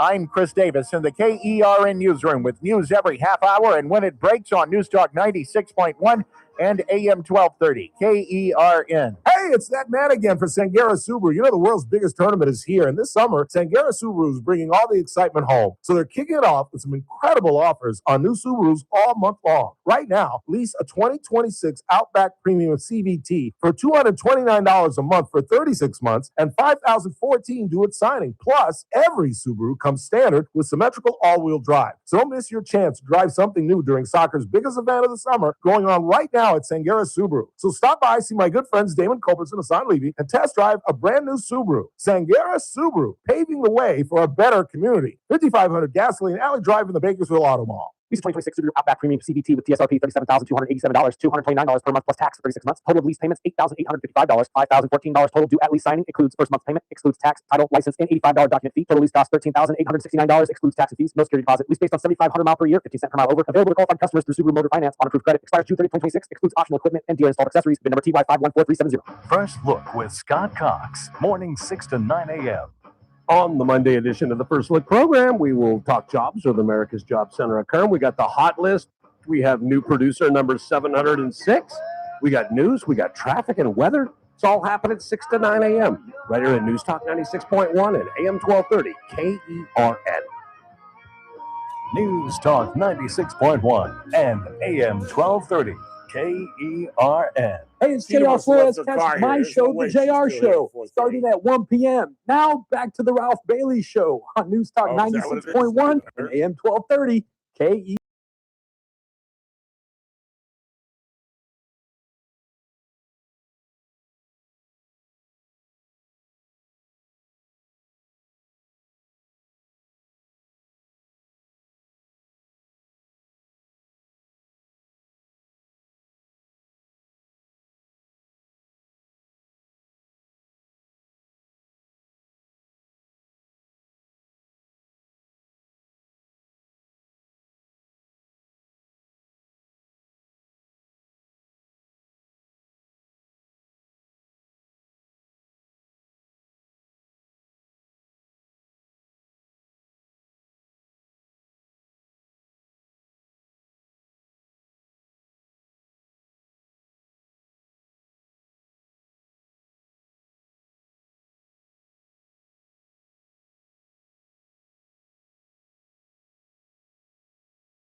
Monum had a big smile on his face and was really basking in the glory of his birdie on the final hole of the tournament. He had a nice moment on national television.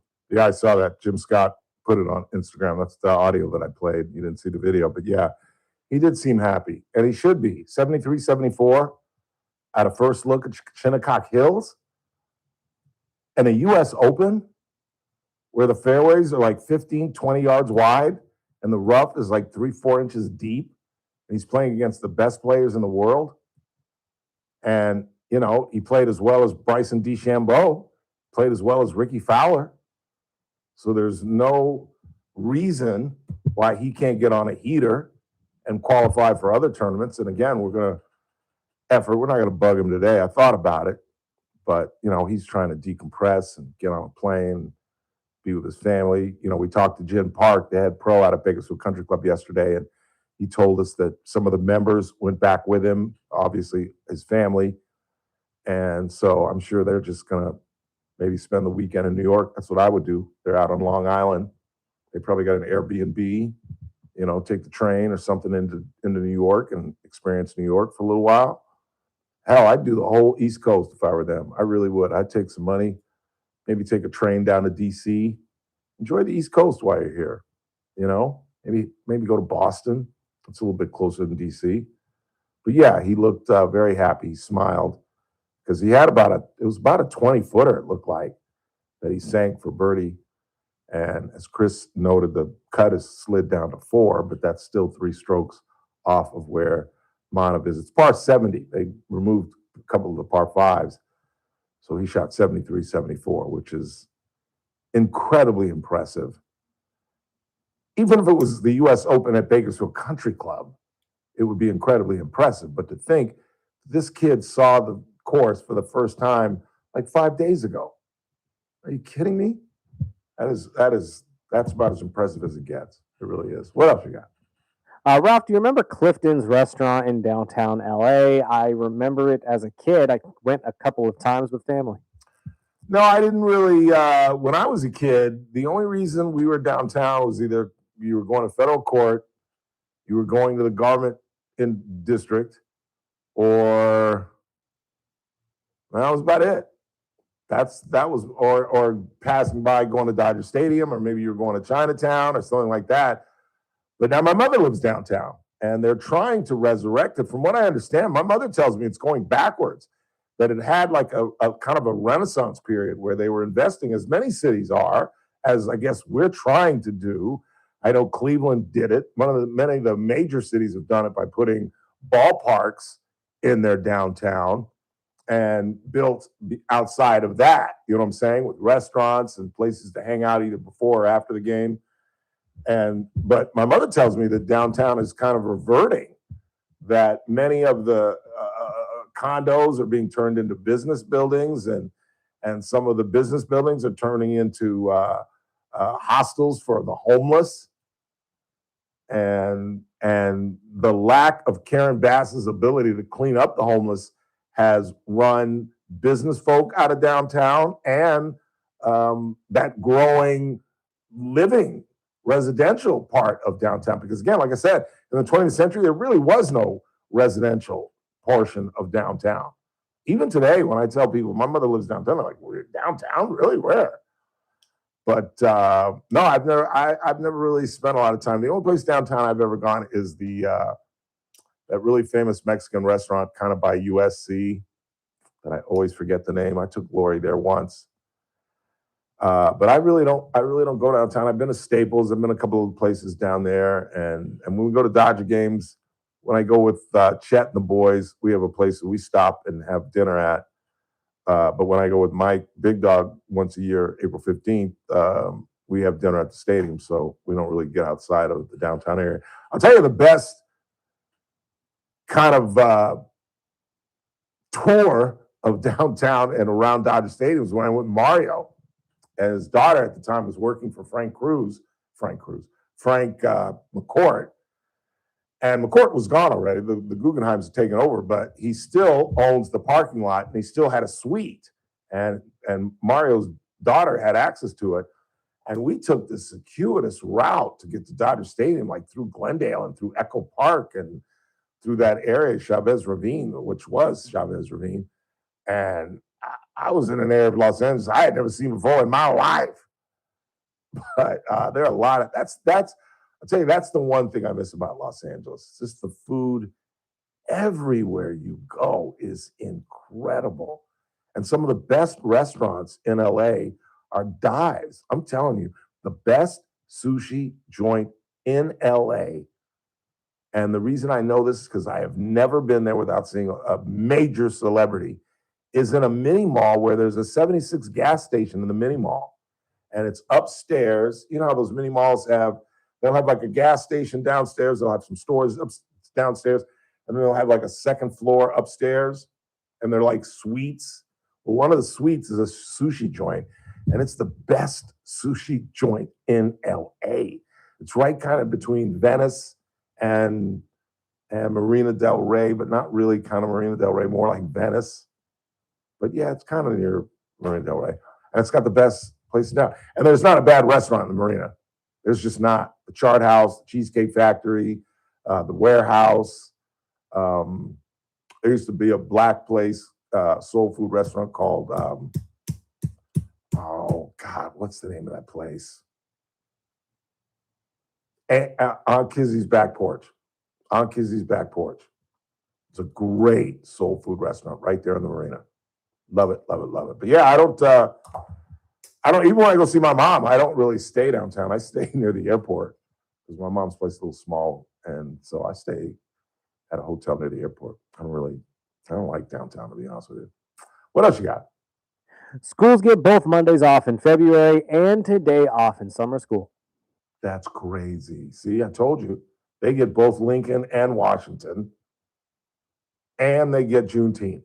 I can't believe you get days off in summer school. That's crazy. That is insane. That's insane. That really is. That's crazy. I mean, summer school. The whole point is you have to go. And you get a vacation day in the middle of summer. That's just, okay.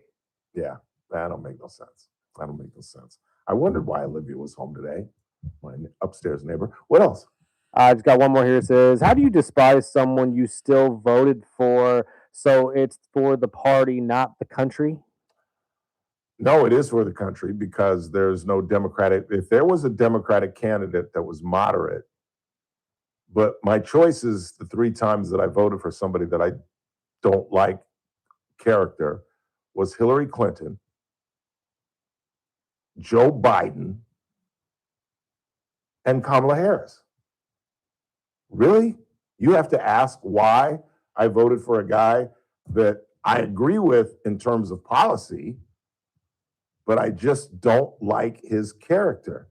And my alternative is Hillary Clinton, Kamala Harris, and Joe Biden. And you're asking me why I voted for a guy that I don't believe in his character?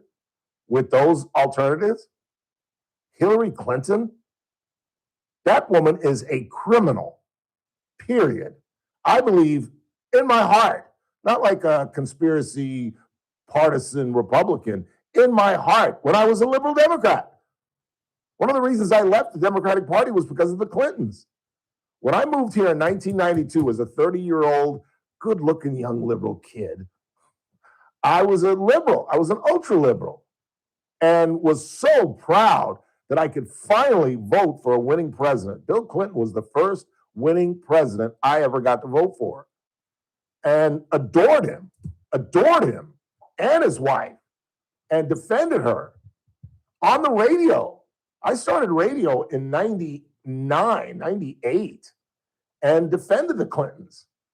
And then Monica Lewinsky and the law firm back in Arkansas and the dead bodies that started to pop up, that Vince Foster went to a park to blow his head off. Have you ever heard of that in your life? To leave your home and your office and go in the middle of a park and blow your head off? And then Ron Brown, a person who I knew his daughter, his family, who was the Secretary of State and a longtime Clinton advisor, dies in a plane crash? Hang on. Then they recover his body and they discover he's got a bullet hole in his skull. that they have never, ever explained. So I ran from the Clintons, and you're asking me why I would vote for Donald Trump over Hillary Clinton? Over Joe Biden? Do you know what I have done for most of my life? I am a journalist. And Joe Biden is one of the greatest plagiarists who's ever lived. This guy is so stupid. And go look up Neil Kinnock, Keinook. And you'll find a panel where Mr. Kinnock, a member of the British Parliament, is on one side and Joe is on the other. And if you push the button, they'll start the speech of Kinnock, where he'll say, 7 years ago. And then they start the panel of Joe, 7 years ago. In other words, he stole the speech literally word for word. You can watch the panel where they play his speech, then they play Joe. Then they play his speech, then they play Joe. And it's verbatim. Verbatim. And that's the guy you want me to vote for? And I don't really think I have to expound on why I didn't vote for Kamala Harris. So if that doesn't answer your question, I don't know what does. And as I've said, if somehow they change the Constitution and he runs in 28 and he's the nominee and he's going up against J.B. Pritzker, Gavin Newsom, Kamala Harris, I'll vote for his ass again. I'll ride his ass for another 4 years for the stupid things that he says, that Robert Mueller's dead. Oh, that's good. John McCain wasn't a hero because he got shot down. Kristen Welker is either crooked or stupid. I mean, how can you all defend all this? But for me, it is the lesser of two evils. And those are three pretty evil human beings in Mrs. Clinton, the laughing girl, and Uncle Fluffy. And really, I should have just answered it succinctly. Joe, Hillary, and Kamala. Does that answer your question? It should. Good googly moogly. Let's go ahead and take a break. We come back. We'll see what anything else anybody want to talk about.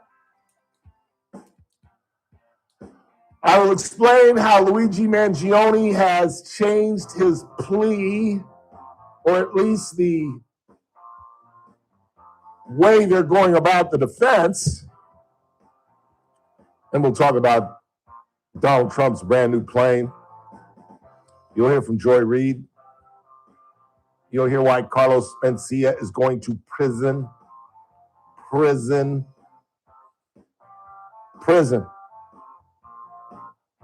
And the Dodgers get back after it, taking on the Baltimore Orioles, which reminds me of a pretty funny story I'll tell you when we come back.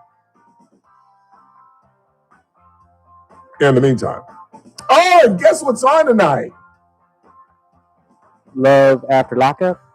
Yes. But. Oh, Lord. There's a premiere. Oh? A follow-up show. Oh. That I will tell you about when we come back. Wait till you get. This is what I'd hang around for this. If you got to leave, you got to leave. But I would hang around for this. Because this is some good stuff. Right here on the Ralph Bailey Show, News Talk 96.1 AM 1230, where we stream live at KernRadio.com. Kern Radio, News Talk 96.1 and AM 1230, KERN. First Look with Scott Cox, mornings 6 to 9 a.m. On the Monday edition of the First Look. I just saw this, but do you want to do Luigi's or you want to play it?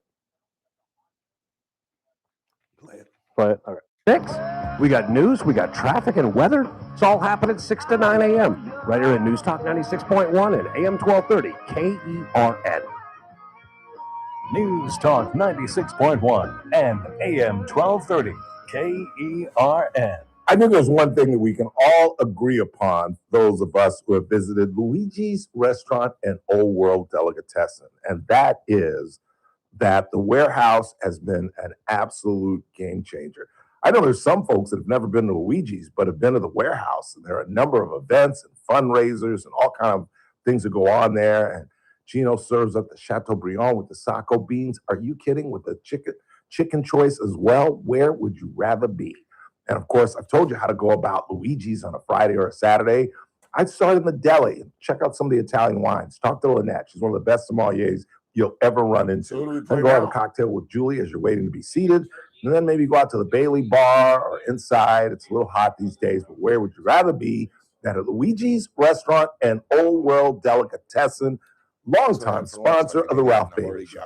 Hey man, how's business going these days?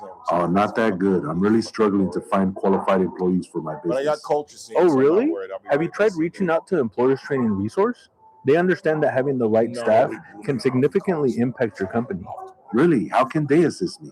Well, they promoted my jobs, held the recruitment, and pre-screened my job applicants, and they even set up the interviews, all at no cost. And they even offer financial hiring incentives like on-the-job training. Wow, that sounds There's a great. lot of How do I get sisters, this? lot of Simple. All you have to sisters. do is call Employers Training Yeah, Resource at brothers.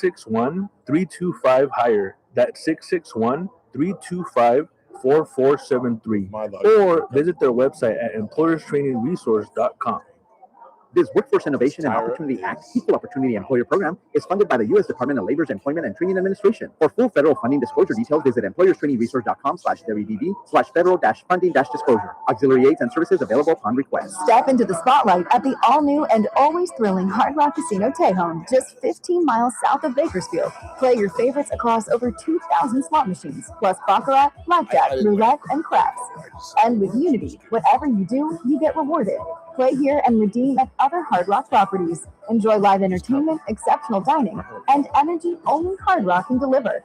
Hard Rock Casino Tejon. It all happens here. Must be 21 or older. Concerned about your gambling? Call 1-800-GAMBLER. Are you looking for a hospital that truly cares for your health and well-being? At Good Samaritan Hospital, they provide high-quality medical detox, psychiatric services, and medical and surgical care. They accept most insurances, including Medi-Cal, Medicare, and Kern Family. They offer Kern County's longest-standing inpatient detox program with dual diagnosis that combines medical care and withdrawal management all under one roof. Learn more at GoodSamaritanHospital.com or call 661-215-7500. Good Samaritan Hospital. They care for their community. Hey folks, Scott Cox here, host of the First Look with Scott Cox radio program. You are listening to the Ralph Bailey Show right here on Newstalk 96.1 and AM 12.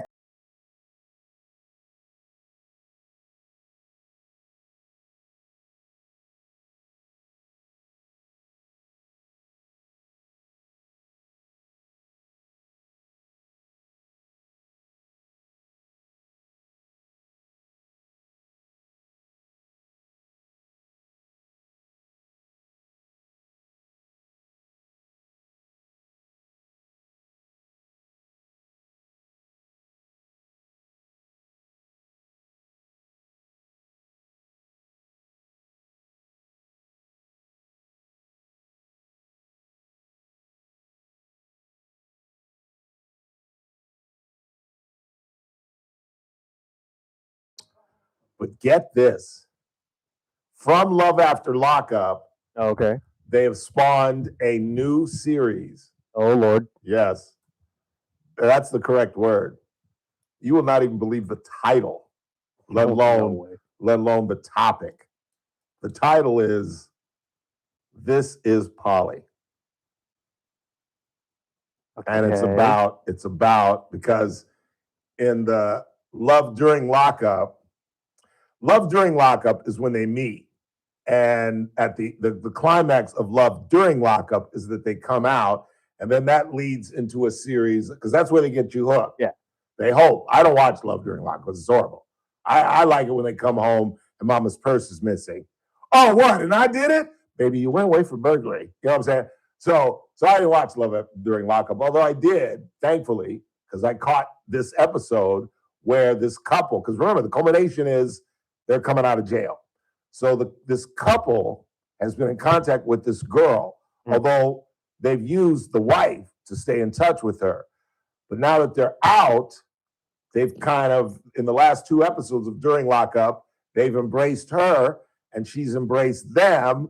And That's so they're a polyamorous. throuple. Yeah. And so that gave rise to This Is Polly. They're the stars of it. And they've added a couple of other couples. And it's I don't even know if I can watch it. I really don't. I'm going to watch it tonight, but I don't think I'm going to get as enthusiastic as I am as Love After Lockup, because that's really all about just watching a destruction of a stupid relationship. Because the premise, and what is amazing is that it's like a genre of people. Like, it's not as if this girl bumped into this criminal. No, this girl dates criminals. Like, the genre of women or men, because men do the same thing. You'd be amazed how these middle-aged rich men will put thousands of dollars on these girls' books and expect them to come out and love them and be with them. It's amazing. But this poly thing is just too freaky deaky for a brother. I'm a creepy old man, but I'm not really freaky deaky. I'm a pretty conventional. I know you don't want to hear all this, but I'm just trying to tell you, don't think that I'm all into this. This is poly. I'm going to watch it. It's on 260 for my direct TV subscribers if you want to check it out tonight. But, and what's funny is the girl, the couple have been married forever. So I guess it's just boredom. And she even talks about it. She says that. The wife says, we've been married for 30 years and we know every move, everything. Even when we try to spice it up, it's the same thing with just a mask on. That was the best line. She goes, even when we try to like role play and pretend we don't know each other at a bar and we pick each other up and we tell each other what we do, by the time we get home in bed, still the same moves, still the same after 30 years. But with somebody new, we both get to share. And the girl that they've got is younger than the wife, but she's not even close to being as attractive as the wife. She's got a nice body because she's young, but, criminals, they live a hard life. And she's about 35, looking like she's 55 in the face, But it turns them on. And they've shown clips because that's the whole thing, that it goes badly. Oh, of course. As I've been told by guys who have been involved in threesomes, particularly if the threesome is a girlfriend or a wife. Yeah. Because there's just an imbalance. Because for the guy, let's be blunt, it's about strange. And so what happens is, and a very dear friend that you all know that he doesn't live here anymore, but y'all know who I'm talking about if I said his name. He told me that they had a threesome and that his wife didn't speak to him for 2 days because she felt he spent too much time on the other girl and not enough time with her. And boo, boo, boo. It's just, like I've always said, when everybody asks me about stuff like this, I have a hard enough time trying to please one woman, let alone two. You going crazy at the same time? No. And I have a story to tell, but I don't know if I've ever told it in my 22 years on radio. The one I told you yesterday. I don't know, because that was the first time I had ever heard it. So I don't think I've ever told it. Can I tell that story? No, I really can't. Probably not. It's not that bad for anybody who's curious. It's like, it must be bad. Like, no, it's not like that. It's just, it's probably not appropriate. Let me sum it up. There you go. I had a friend who I was hanging out with who knew the other friend I was hanging out with. She insisted we go to her house. We were all crazy, blind, drunk, and I didn't think anything happened because I passed out and didn't think anything happened. Ran into one of those girls years later, and I said, you'll always be a story of mine because I almost had my only threesome with you and your friend. And she's like, what are you talking about? I go, well, we went to the house and nothing happened, right? She's like, no, we got freaky deaky. So my claim to fame is apparently I have gone poly. I was too drunk to remember. I mean, that's crazy. That's just crazy. It's a true story. Don't remember any of it. I remember the beginnings of it. That's why I thought that it was about to be poly. And that's how I drank back in those days. I don't remember anything. And I asked the same question I asked yesterday. Does it still count? Not as far as I'm concerned. Like, if you don't remember it, I don't know if it still counts. No, it doesn't. I can't. There's none of it I remember. Like if there are like flashes, maybe, but I don't remember a thing. I do remember that this is the final hour of the week and that you should stick around.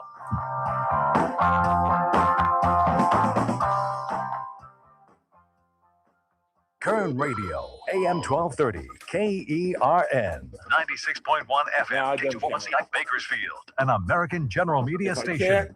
Hour from Town Hall, I'm Keith Peters in Washington.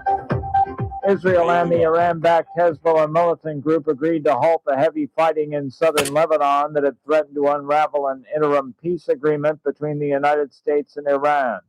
Stefan Jufa, who lives in northern Israel near the border, says people there do not support a military withdrawal from southern Lebanon without the dismantling of Hezbollah first. We cannot just stop and pull out because here where we are, we need to be protected against the Hezbollah. The war started with Lebanon because Hezbollah was firing at us. This is not an Israeli initiative. So we had to find some safe room in order to defend our village.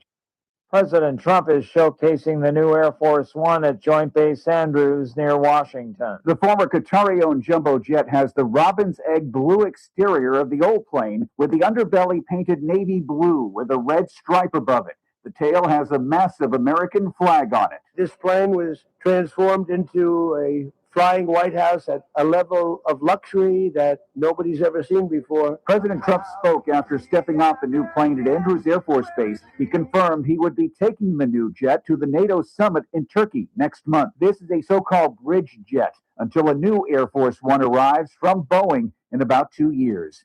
Ed Donahue, Washington. British Prime Minister Keir Starmer says he will fight attempts by rival Andy Burnham to oust him from office.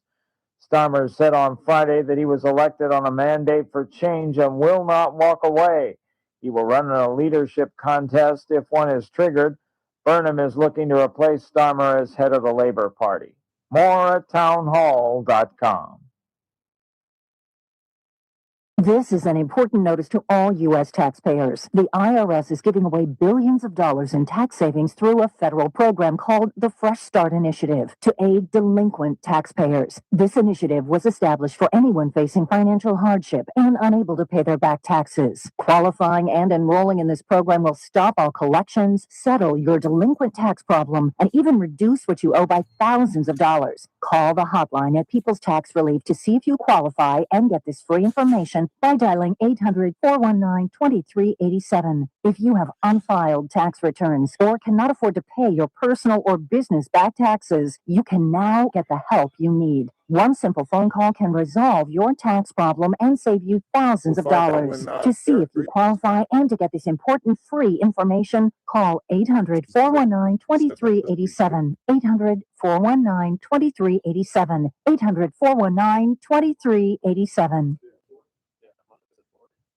A number of world... From the KERN Newsroom, your live and local news update. Evacuations in the area southwest of Lost Hills. I'm Chris Davis. That is because of the Lost Fire, in which more than 4,000 acres have burned since Thursday. The Kern County Sheriff's Office and firefighters say it is a life-threatening situation, potentially with houses also in the path of the fire, which is only about 5% contained. You are being encouraged to have the Genesis app on your phone so that you can know when it is time to go. In the shooting of a man by a Ridgecrest police officer Thursday morning. We have a contract and agreement with the Kern County Sheriff's Department. They conduct an independent review and investigation of officer-involved shootings. Police Chief Mario Isit says the man shot was 41-year-old Micah Cleary, and he says the guy pulled a gun on his officers during a pullover about 8:30 a.m. on California Avenue. That man is in critical condition. You are being warned again not to drive drunk or impaired. And to get the summer started, the California Highway Patrol is planning a 12-hour crackdown that will involve all uniformed officers. That is called a 12-hour maximum enforcement period. In a prepared statement from the Highway Patrol, they say that will begin 6 Saturday evening and end 6 Sunday morning, and they will be looking for all violations, but will be concentrating on DUI. Julie Rothgeb has been denied a mental health diversion in an elder abuse case that had a video that went along with it that went viral on TikTok with 43 million views.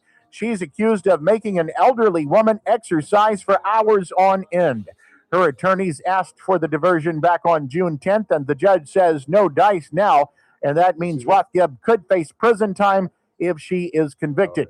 I'm Chris Davis in the KERN newsroom with news every half hour and when it breaks on News Talk 96.1 and AM 1230. KERN. To the rest of in a month from now, this Hollywood Big Shot's going to give you what you want. Too late. They start shooting in a week. I'm going to make them an offer again. The Ralph Bailey Show. News Talk 96.1 and AM 1230. KERN. And I've seen the promised land. I may not get there with you, but I want you to know tonight that we as a people will get to the promised land. Call in or text to 661-842-KERN. That's 661-842-5376. Listen live at KERNradio.com. Now, the host you've been waiting all day for. Live from the KERN studio, here's Ralph Bailey. Final hour of the week. As we wrap up another 5 days of outstanding radio podcasting. Right here on News Talk 96.1, AM 1230, where we stream live at kernradio.com. Let me see if I've got a tea time tomorrow morning. I'm getting bubbles. No, that's too long. That's an explanation. That's not a, yeah, I'll get a tea time. This is, no, I'm leaving town. Tina's got me doing honeydews. Yeah, it's taking too long. This is an explanation. I see. I love how I do the same thing. It's like, no.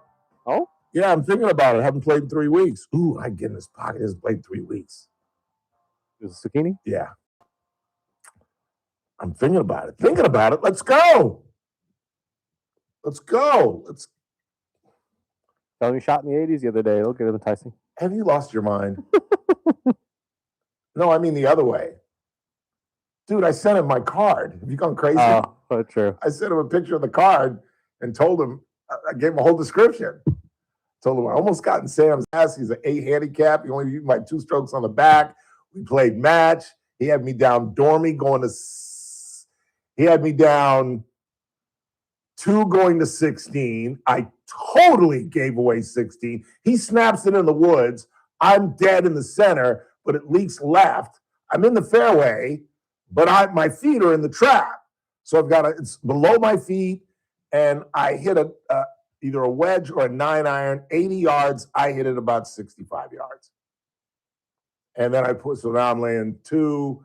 I push my chip 3, miss my par putt, tap in for 5. Sam made a nice chip and saved 5. I should have made 4. Hell, I should have made 3. From 80 yards, I couldn't hit the green. So that just can't happen. You know what I'm saying? And then 17 and 18, I got a big. That's what I was most proud of. 17, I hit the nicest 5-wood right over the trap to within 6 feet. He pulled it left. He made bogey. I made par. I missed my birdie putt. Then we went to 18. I banged my drive, one of the best drives I hit all day. And I hit another 5-wood to within 6 feet. And then as I'm walking to the green, because again, Sam outdrives me like 50 yards, I just hear this. I'm about halfway to the green. He's about 120 yards out. And I see his ball go, but I have no idea where it's going. I just hear this, oh, that's sweet, Ralph. And he hits it. It looked like it was inside of me, but it was just outside of me. He missed his birdie putt. I missed my birdie putt. But I popped on 18. So I came back and only lost $10. He beat me on the front. I shot 46. He shot what did Sam shoot on the front? I think he shot a 42 on the front. And then, no, wait, what did he shoot total? He shot 82. So he shot 41 on the back. So he shot a 43 on the front. No, 41. He went 41-41. And I went 46-43. So I'm excited. I'm starting to play well. I'm dialed in with my 5-wood. I just have that gap. I got that gap from like 140 and 160. 6-iron is too much club. And when I try to iron, it flails right because when I think I've got too much club, I don't get after it, even when I choke down. But That'd be cool. I would love to get out tomorrow. And I'm playing on Sunday with Swaim and the boys. Haven't played with them in a couple of weeks. So I'm excited about that. And the weather's going to be nice. I love the 90s. I can totally handle the 90s. As long as you're in by 1, you're fine. And even in the afternoon, Sam and I teed off at 9:30 and got done around noon, 1 o'clock. And it wasn't that bad. It really wasn't. Like days like today, when they have a breeze like this, it's beautiful. Well, it's the 90s because there was a breeze. I walked to Lawson's last night and I was direct into a breeze as I headed west, all in the sun. And believe me, it did not help a bit. No, absolutely not. Wind. Oh no. Oh God, it's weird how there's a difference between that 5 or 6 degrees. That from 94 to 100, it is like a different planet. Believe me, I walked Lawson's yesterday, and it was. I did this once at Laughlin. Back in the day, Laughlin just had a couple of hotels. You would have to walk from one hotel to the other, and it was like, no, there's a shuttle. Take the shuttle. And I remember I started walking. I got about halfway there, and I was like, uh-oh. And then I looked back. I realized that's just as far. You're at the halfway point, Jack. Might as well just keep trucking. Laughlin can be fun. You ever been to Laughlin? No, I don't think I have. Well, I was about to say it's for old people, but damn, it'd be right in my demographic now. I'd be one of the elders now. But I went my 30s with Renee, my college girlfriend, and it was kind of cool. Being the slickster that I thought I was back in my 30s, I found out something. We went to the movies. They have a movie theater there. They did, and it was $1 movies. They were old. They were like a year old movies. But they were selling Long Island iced teas for $2. Ooh, Long Island iced teas for $2. I saw one movie, but I saw the theater several times when we were there that weekend. Where I was literally, she's like, where are you going? So I'm going back to the theater. For what? We saw the film. I'm getting a Long Island iced tea. You want one? Ooh, yeah, get me one. See? Talking that smack. But you want a $2 iced tea too, don't you? That was a fun weekend. And now Renee Massey would not look at me if she ran into me at Rooster's Bar, which she did about 2 weeks ago. Well, first I saw her at, I shouldn't do this. I should have mentioned the name because now some friend of hers is going to say, Bailey's talking about you on the radio. In fact, let's end this. So I saw her at Luigi's at Jeff Salter's thing, and she completely ignored me. Where she was sitting at a table next to me, and she wouldn't look at me. So then one of Salty's kids knows her, and they were talking. So I played it off as I was just going to say goodbye to Salty. Oh, hi, Renee. And she was like, oh, hi. My first white girlfriend, my collegiate girlfriend, the girlfriend that got me through Cal State. We even dated a year after I was working for the Californian. She worked with Chicago Title, and she wouldn't throw water on me if I was on fire. And then like a couple of weeks ago, I was coming home. I got my hair cut, Gooby downtown. I was coming home, and I saw David Brust in his restaurant. And I went and had a cocktail with him, and she was sitting right there. And we walked past her a couple times going to the outside part of the bar. Didn't want to say hello to her brother. That ain't right. Because I'm good friends with all my exes. I spoke with Monica just the other night. In fact, she was going on a date with some new guy.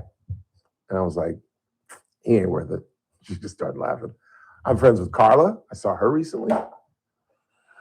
I'm friends with all my ex-girlfriends. Doesn't make sense to spend that much time. We dated for 3.5, 4 years. It's one of my longest relationships. Introduced by, you remember I've told the story several times while you've been my producer. What supervisor's ex-wife introduced me to Renee? David Cow? Yes, Holly, his first wife. We were all in the communications department together, and I was sitting with Holly and her friend, and I said, I think that girl's cute. And she's like, Renee? I go, yeah. She's kind of tall. She's a good-looking girl. Why don't you say hello to her? I don't date white girls. Stop being stupid. No, I've never dated a white girl in my life, other than Connie Tsoulis, and that was in 8th grade, and her daddy came to my house and put an end to it. And so Holly gets up, and I'm like, what is she doing? And they're talking, and then they're starting to walk to our table. I'm like, no, she didn't. Renee, you know Ralph. He's in our comm class. Hi, Renee. Nice to meet you.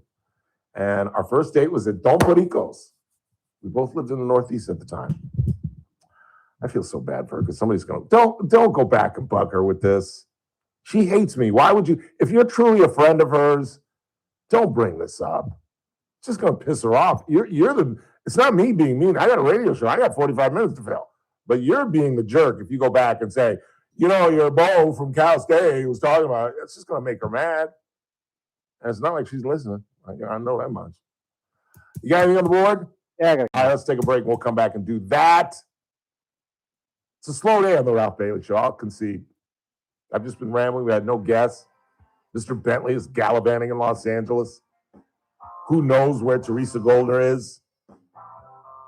Turnipseed has just returned from the British Isles. I got to start hiring poor folk. Folk that can't afford to go on these expensive vacations. The Van Alstynes won't be here Wednesday. They're in Nashville. Yeah, I got to get some Section 8 people to come on this show. Now, that's not funny. Well, it's a little funny. But I got a bunch of rich folk who, when the temperature goes 100, they go Audi 5000. And to some fascinating places, the British Isles, Japan, Hong Kong. Must be nice. Where am I headed, Chris, for my birthday? Las Vegas? El Segundo, as the great Red Fox used to say on Sanford and Son. Still putting my money down on Vegas. Yeah, probably. Me at the Gold Nugget. God, I love that place. And the little Italian place that has a happy hour from 12 to 4. You get the mini pizza, couple pops, back to the poker table at 1. Stay there till 3. Tommy's Burgers for breakfast. Are you kidding? Yeah, I'm going to Vegas. I just talked myself in. Yeah, I'm going to Vegas. And I've never been to the orb, the sphere, the globe, whatever the hell they call it. Hasn't Flores been to that thing? Inside it? Not sure. You guys haven't been there? I thought you guys. No? Ooh. Why is I haven't? I think I'm going to use up one of the Raider trips this season. Oh, yeah? I don't feel like doing the press box and all that nonsense, but I want to see the stadium. You know what I mean? Mm-hmm. I've never been in the stadium. Tickets aren't that bad, honestly. Yeah? Well, at least when I went personally last year, they weren't that bad. Will preseason be underway the first week of August? Let us find out. I'm leaving that Sunday. August 6th. I'm sorry, August 6th is the Hall of Fame game. Is that Saturday? No, that's a Thursday. Ooh. I don't know if I'm staying late. I think that's the first week of games would probably be the next week, August 13th. That's too bad. That's too bad. We got to step aside. You're listening to the Ralph Bailey Show on a Friday, right here on News Talk 96.1 and AM 1230. We're streaming live at kernradio.com. Kern Radio, News Talk 96.1 and AM 1230, KERN. First Look with Scott Cox, morning 6 to 9 a.m. On the Monday edition of the First Look program, we will talk jobs with America's Job Center at Kern. We got the hot list. We have new producer number 706. We got news. We got traffic and weather. It's all happening at 6 to 9 a.m. right here at News Talk 96.1 and AM 1230, KERN. News Talk 96.1 and AM 1230, KERN. Every Thursday at 4:30, Daniel Petrie lightens up the broadcast with his incredible wit, pure intelligence, political knowledge, and obviously an absolute master of economics. That's why he's such an important cog on this broadcast. And you can hear him even on some of his off days when there are financial movements that we can't explain. We lean on my man from Messmaker and Petrie Wealth Advisors. And of course, you know what they're all about. They're all about retirement. I've turned at least 3 or 4 different people on to Messmaker Petrie Wealth Advisors, and they could not be happier. You could be happy as well with your situation in terms of the fourth quarter in your life if you call 395-9400, 395-9400, the offices of Messmaker and Petrie Wealth Advisors. This broadcast is for informational purposes only and does not constitute investment advice or a solicitation for advisory services by Daniel Petrie or MPWA Incorporated, DBA, Messmaker, and Petrie Wealth Advisors. The program host is a client and receives compensation and other financial benefits in connection with this advertisement, creating a conflict of interest. Experiences discussed may not be representative of other clients. Did you really think Pure Talk was just going to sit back and watch America turn 250 years old without doing something awesome to celebrate? Of course not. That's why they're raising $250,000 for America's Warrior Partnership by the end of July. America's Warrior Partnership is on the front line of preventing veteran suicide. They've had extraordinary success, and here's how you can help. When you switch your cell phone service to Pure Talk this month, you'll be invited to round up to support America's Warrior Partnership. No pressure, but if you do, Pure Talk will match your donation dollar for dollar. And to further celebrate 250 years of our extraordinary democratic republic, Pure Talk is offering unlimited talk, text, and data for just $34.99 a month. Dial pound 250, say Mike Rowe. That's pound 250, say Mike Rowe. And happy birthday to us. Download to see if you qualify. Not all customers will qualify. Transfer fees may apply. No Albert subscription required. Albert is not a bank. Albert Instant Loans are issued by FinWise Bank, member FDIC. Not an actual client. Terms apply. Carly, what's wrong? I just got hit with a car repair bill. I'm behind on rent, and I feel like I can never save any money. Have you tried the Albert app? Albert is your financial assistant, helping you find ways to save and create custom budgets to actually grow your money. Plus, you can get up to $10,000 for big expenses or advance up to $1,000 fast when you need cash right away. Albert can get me up to $10,000? Exactly. Albert spots you in a pinch and helps you grow your money. They never asked. You should have thrown your hat in the ring as soon as you found out he was doing it. Honestly, they just pulled him. At the time, I was already doing all the producing and hosting that at the same time, so I didn't really have time to do it. Well, if he can do an on-air shift from 9 to 3, why can't he produce JR's show and give you some time off? Heck no, I need the money. Up to $10,000. Hey, it's JR Flores. Catch my show, The JR Show, starting at 1 p.m. Now back to the Ralph Bailey Show on News Talk 96.1 and AM 1230 KERN.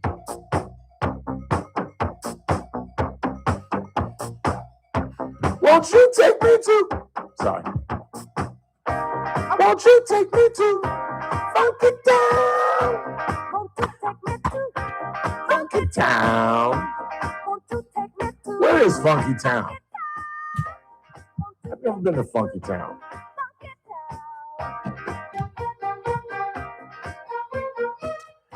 Eight 842-5376. So I got some miscellaneous audio I wanted to play you. This is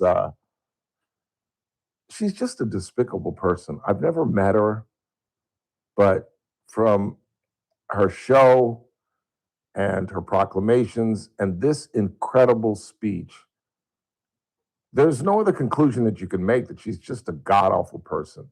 She really is. A black woman running around with blonde hair, and just not that that's an issue. There's nothing wrong with black women wearing blonde hair. I just don't like her, so I'm making fun of it. I know some beautiful. In fact, I just saw a friend of mine who is a black woman locally, has blonde hair. She's a beautiful person, beautiful woman. But I just don't like Joy Reid, and here's why. Kelly fired from CBS by the class of far-right ideologues who bought it and handed it over to a zealot named Bari Weiss, Jim Acosta out at CNN, Karen Attiah fired from the Washington Post, and me more than a year ago. All of us shown the door for just doing our jobs, standing up to the administration, and in my case, also for speaking out against the genocide. And it's not just journalists. Jimmy Kimmel suspended until the people rose up to put him back on the air. The Late Show with Stephen Colbert fired after more than 30 years that show was on the air because a certain orange asshole whose name is no longer on the Kennedy Center cannot take a joke. Do you see what I'm talking about? This woman has lost her mind. She honestly believes in her heart that she was let go because she criticized the genocide. Well, everybody on CNN criticized the genocide, so why wasn't everybody summarily fired? What are you talking about? That Colbert, after 30 years, Colbert wasn't there for 30 years. David Letterman started that show, And Colbert got whacked because of several reasons. And again, whenever a relationship ends, it's never the one thing, but the one thing is the tipping point, but it's never that solely, exclusively one thing. Let us go back and recall history, because I'm a former journalist and I deal with facts. And if you remember correctly, who was it that he was going to interview that they didn't want him to air? Was it Tellerico? I think it was James Tellerico, the Democratic candidate for the Texas Senate seat, who ultimately beat Jasmine Crockett. And they didn't want him on the air. Well, then he put it on Instagram anyway. So I don't know about y'all, but it's been my life experience that when you buck management and they tell you to go left and you go right, that's an issue. And in particular, because I've done that a couple of times, I've gone left when management goes right. Why am I here? Because I make money. Why is Scott here? Because he makes money. Why is JR here? Because he makes money. The other fella, you'd have to ask management. But anyway, Colbert doesn't make money. They're losing money. They're losing millions and millions of dollars. And this woman has the audacity to stand up there and say, or even imply, that the reason that Stephen Colbert is out of a job is because of Donald Trump. And she's so stupid, she doesn't even realize that plays into Trump's hand. Trump loves to hear that.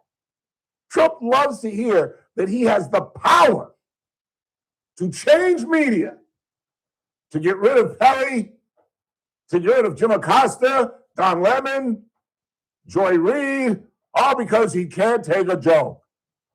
Don't you know Trump loves that? He eats that up, but it's just not true. Because if it were true, somebody would hire Joy Reid, would they not? Wouldn't MSN Now scoop her up?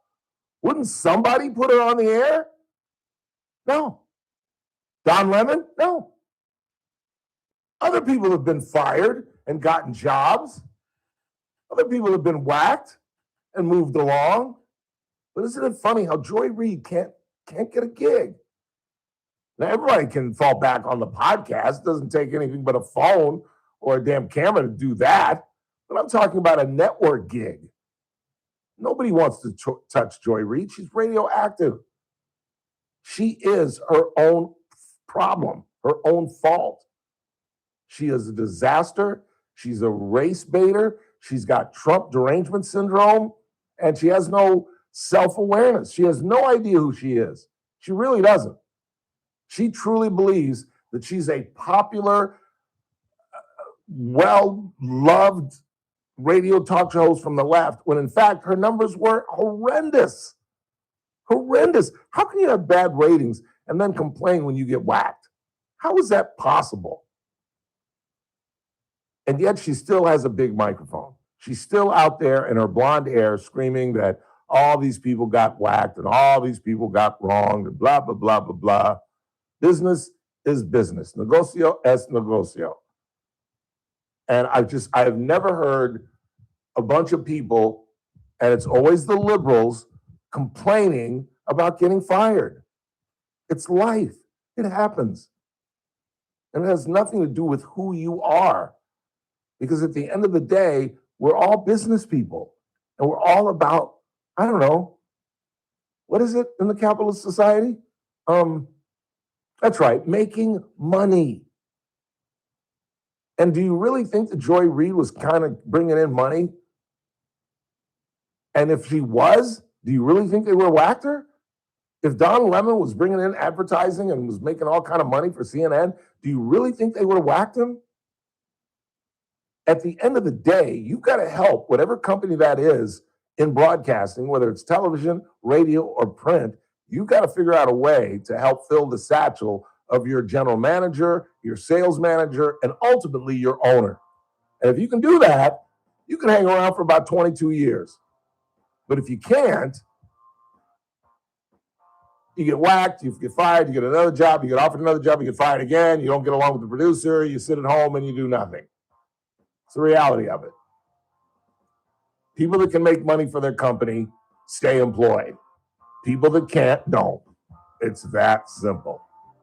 We head into the final half hour of the broadcast. Carlos Mencia, a one-time incredibly popular comedian. I enjoyed him.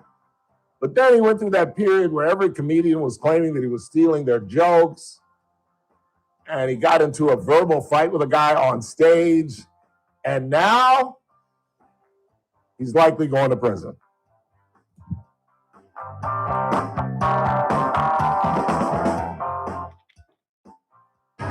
With us for the news, I'm Keith Peters in Washington. A new AP North poll finds that President Trump's approval on Iran remained low at 34%, even as a deal to reopen the Strait of Hormuz and restart negotiations materialized. The survey was conducted June 11th through 17th, just after Mr. Trump called off threats to escalate the war with Iran. Respondents answered as Trump announced a deal with Iran and authorized an end to the U.S. naval blockade in the Strait of Hormuz. The poll concluded just before the deal was signed Wednesday.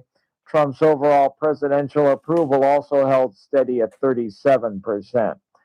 U.S. gas prices have fallen to just below $4 a gallon on average, bringing some relief to drivers who have seen soaring costs amid Washington's war with Iran. This is SRN News. Veterans and active duty service members. Kern Radio, News Talk 96.1 and AM 1230, KERN. Headlines from the KERN newsroom. I'm Chris Davis. Evacuations ordered southwest of Lost Hills for the Lost Fire, which is endangering houses and neighborhoods and which the sheriff's office believes is putting lives in danger. So far, the fire has burned more than 4,000 acres and is 5% contained. You are encouraged to have the Genesis app so that you can know when you are being told to leave. The suspect, who was shot by Ridgecrest police during a pullover Thursday morning in which the police chief says the man pulled a gun on officers, is in critical condition and has been ID'd as 41-year-old Micah Cleary. The Kern County Sheriff's Office has been called in to investigate the shooting for any possible malfeasance by the officers, and the Ridgecrest Department is also investigating internally. I'm Chris Davis in the KERN newsroom with news every half hour and when it breaks on News Talk 96.1 and AM 1230, KERN. Buy gold and put some silver in your pocket.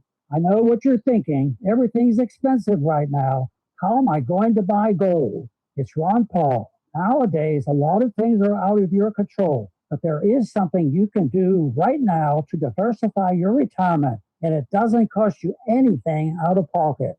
My friends at Birch Gold Group will help you convert an IRA or 401k into an IRA in gold, a time-tested hedge against inflation. Plus, in honor of America 250, Birch Gold is going to give you a special America 250 1-ounce silver round for every $10,000 you purchase by July 2nd. Text the word SECURE to the number 989898 to get a free info kit from Birch Gold and claim eligibility for this limited time offer. Again, text the word SECURE to 989898 today. First Look with Scott Cox, mornings 6 to 9 a.m. On the Monday edition of the First Look program, we will talk jobs with America's Job Center at Kern. We got the hot list. We have new producer number 706.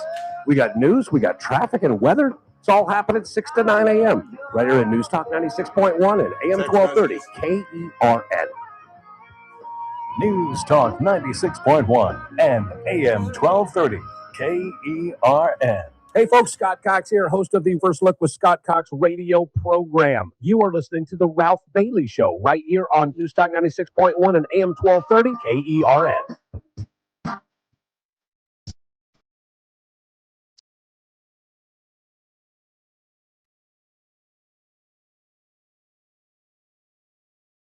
So I got a feel-good story to tell, based off a story that I've told before. I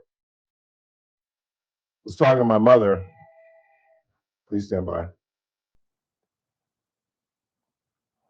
Nick, we're going worrying about our boy. I've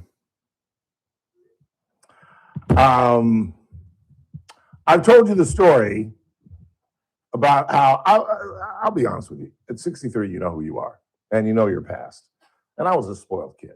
I really was. I was the first child of two very poor parents who were dead set on giving their child and children things that they never had. And my parents bought me stuff they should have never bought me, to be blunt with you.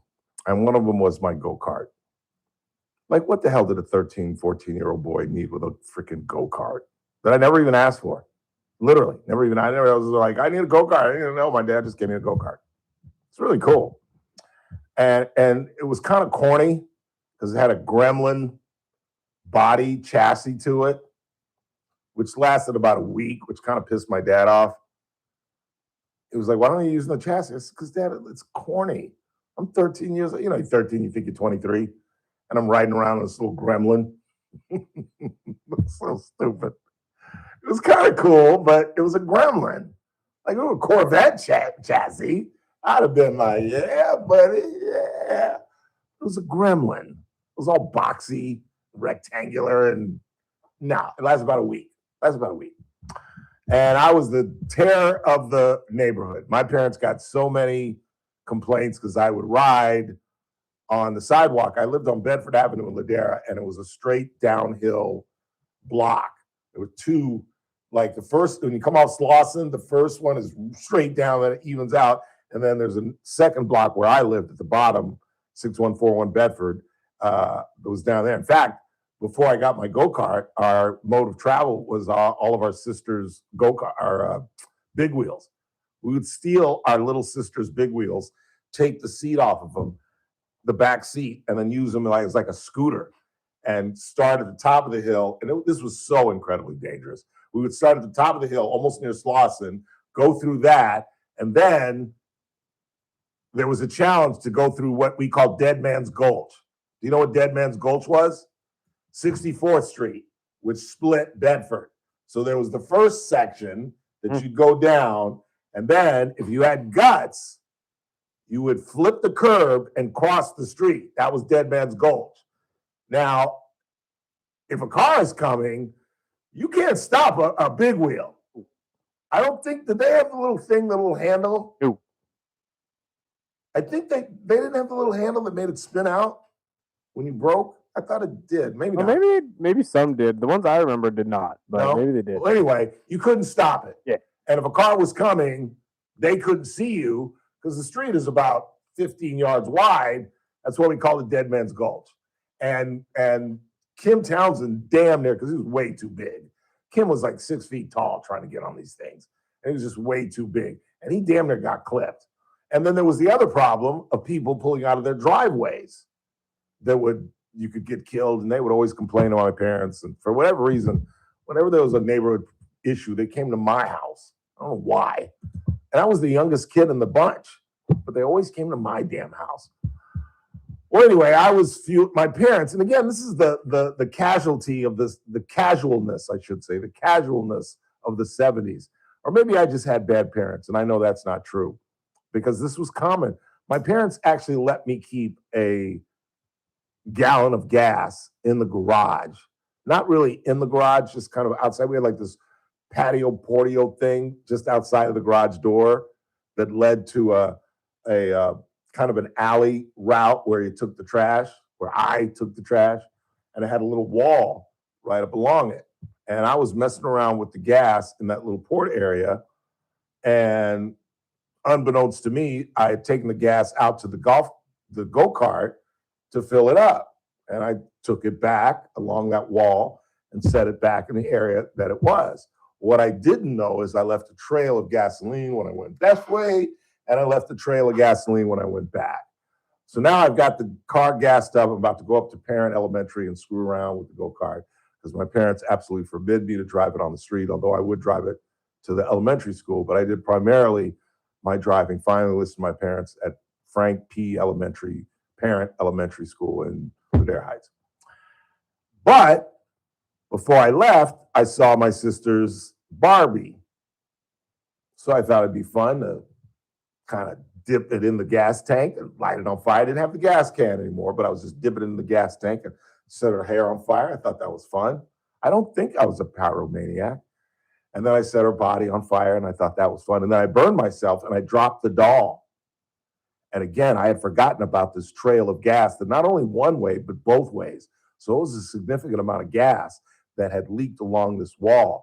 And the gas just went, woof. And I've got about 4 feet of fire. And I am horrified. I don't think I've ever been as scared as I was.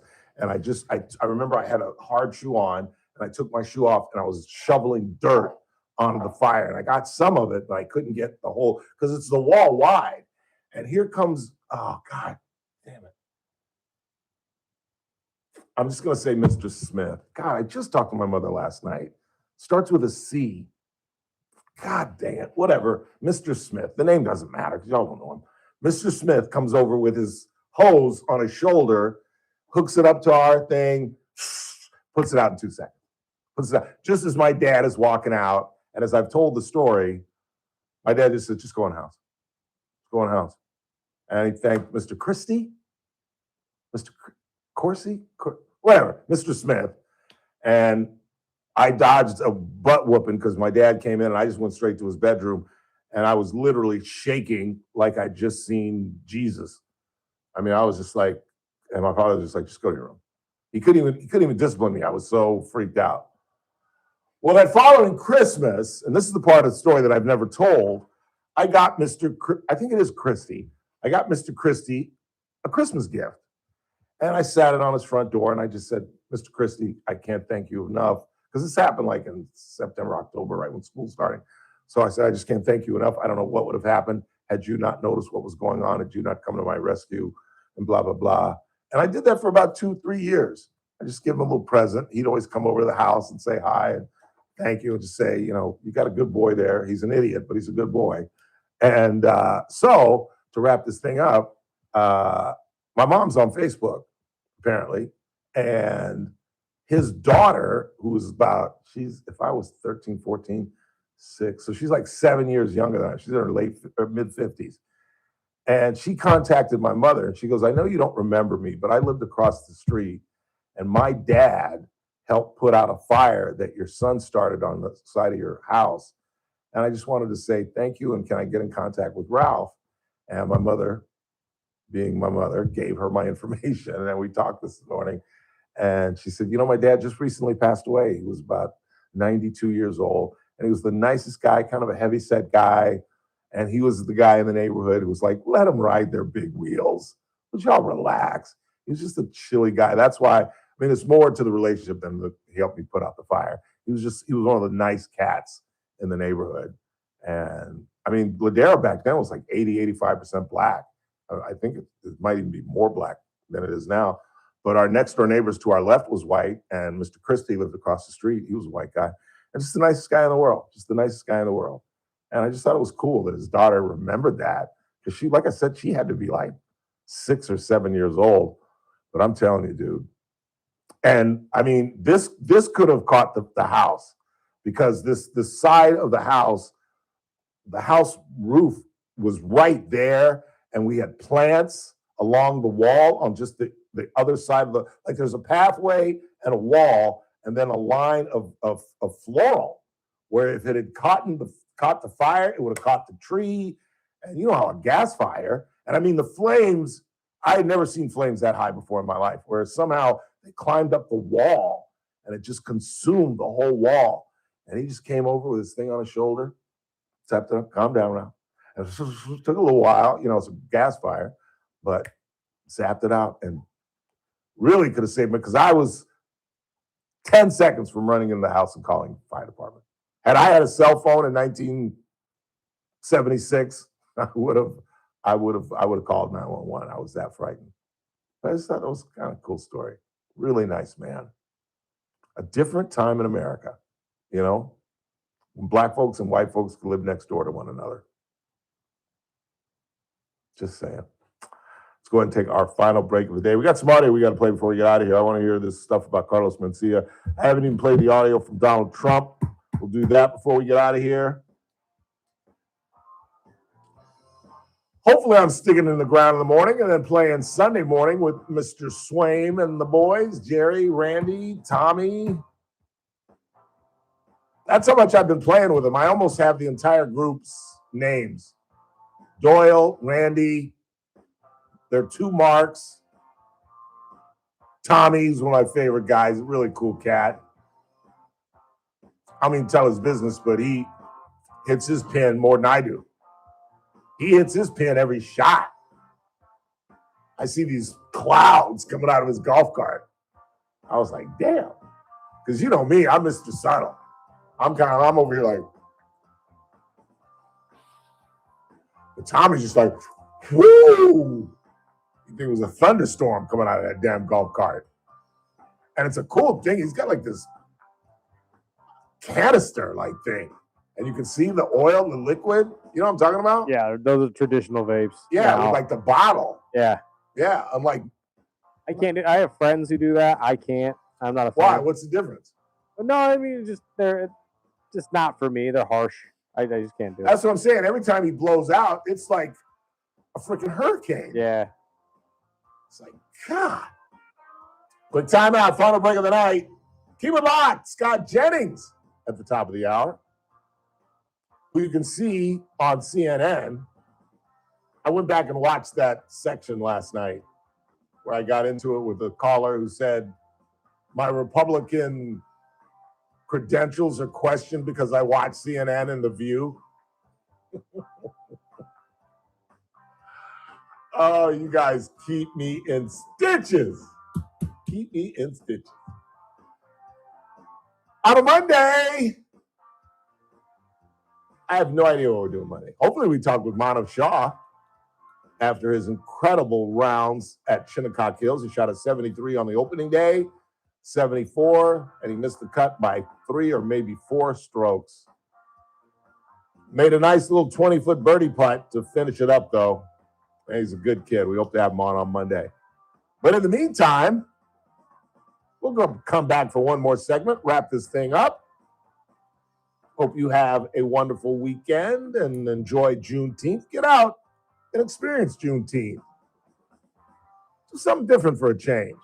Go hang out with some black folks. Get a little black culture in you. There'll be all kind of booths and food and all kind of stuff. Get yourself a little sweet potato pie this weekend. You'll never eat pumpkin pie again. If you go to a Juneteenth event and get yourself some sweet potato pie, I guarantee you'll never eat pumpkin pie again. Quick timeout. We're coming right back. It's TRBS. I'd still stick around if I you. Kern Radio, News Talk 96.1 and AM 1230.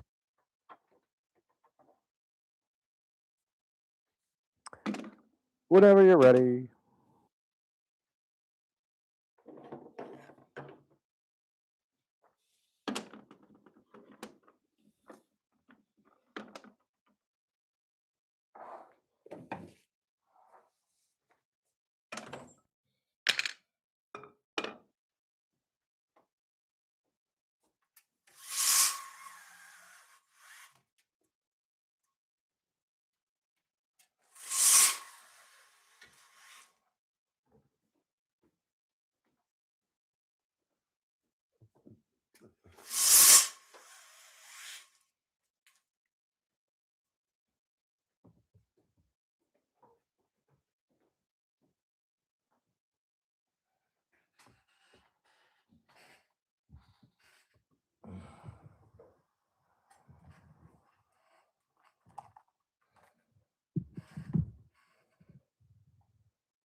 You ready?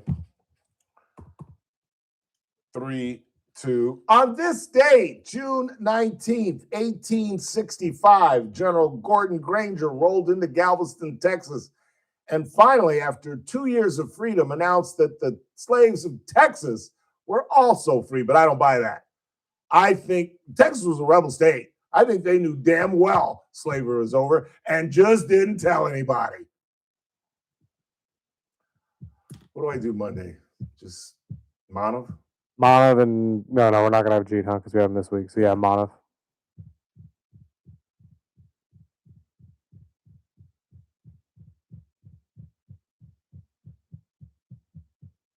Anything else going on this weekend? World Cup? Okay. 3, 2. It's that man again. Look what's coming up on the Monday TRBS. Well, we're efforting. I'm pretty sure we'll have an interview with U.S. Open qualifier Manav Shah, local boy who just missed the cut by just a couple of shots. Plus the latest on the World Cup as the USA continues to advance and all the weekend events coming up. It's the Ralph Bailey Show on News Talk 96.1 AM 1230, and we stream live at KernRadio.com. I'll see you Monday. All start as tiny seeds needing care, love, and a little sunlight. Then boom, we sprout, stretch, and grow through the world of childhood and teen years. Before you know it, we're blooming, working, parenting, thriving. And yes, even golden petals can shine bright. Join Kern County Public Health and thrive like a poppy. Visit KernPublicHealth.com to learn more. Hey, it's JR Flores. Catch my show, The JR Show, starting at 1 p.m. Now back to the Ralph Bailey Show on News Talk 96.1 and AM 1230 KERN.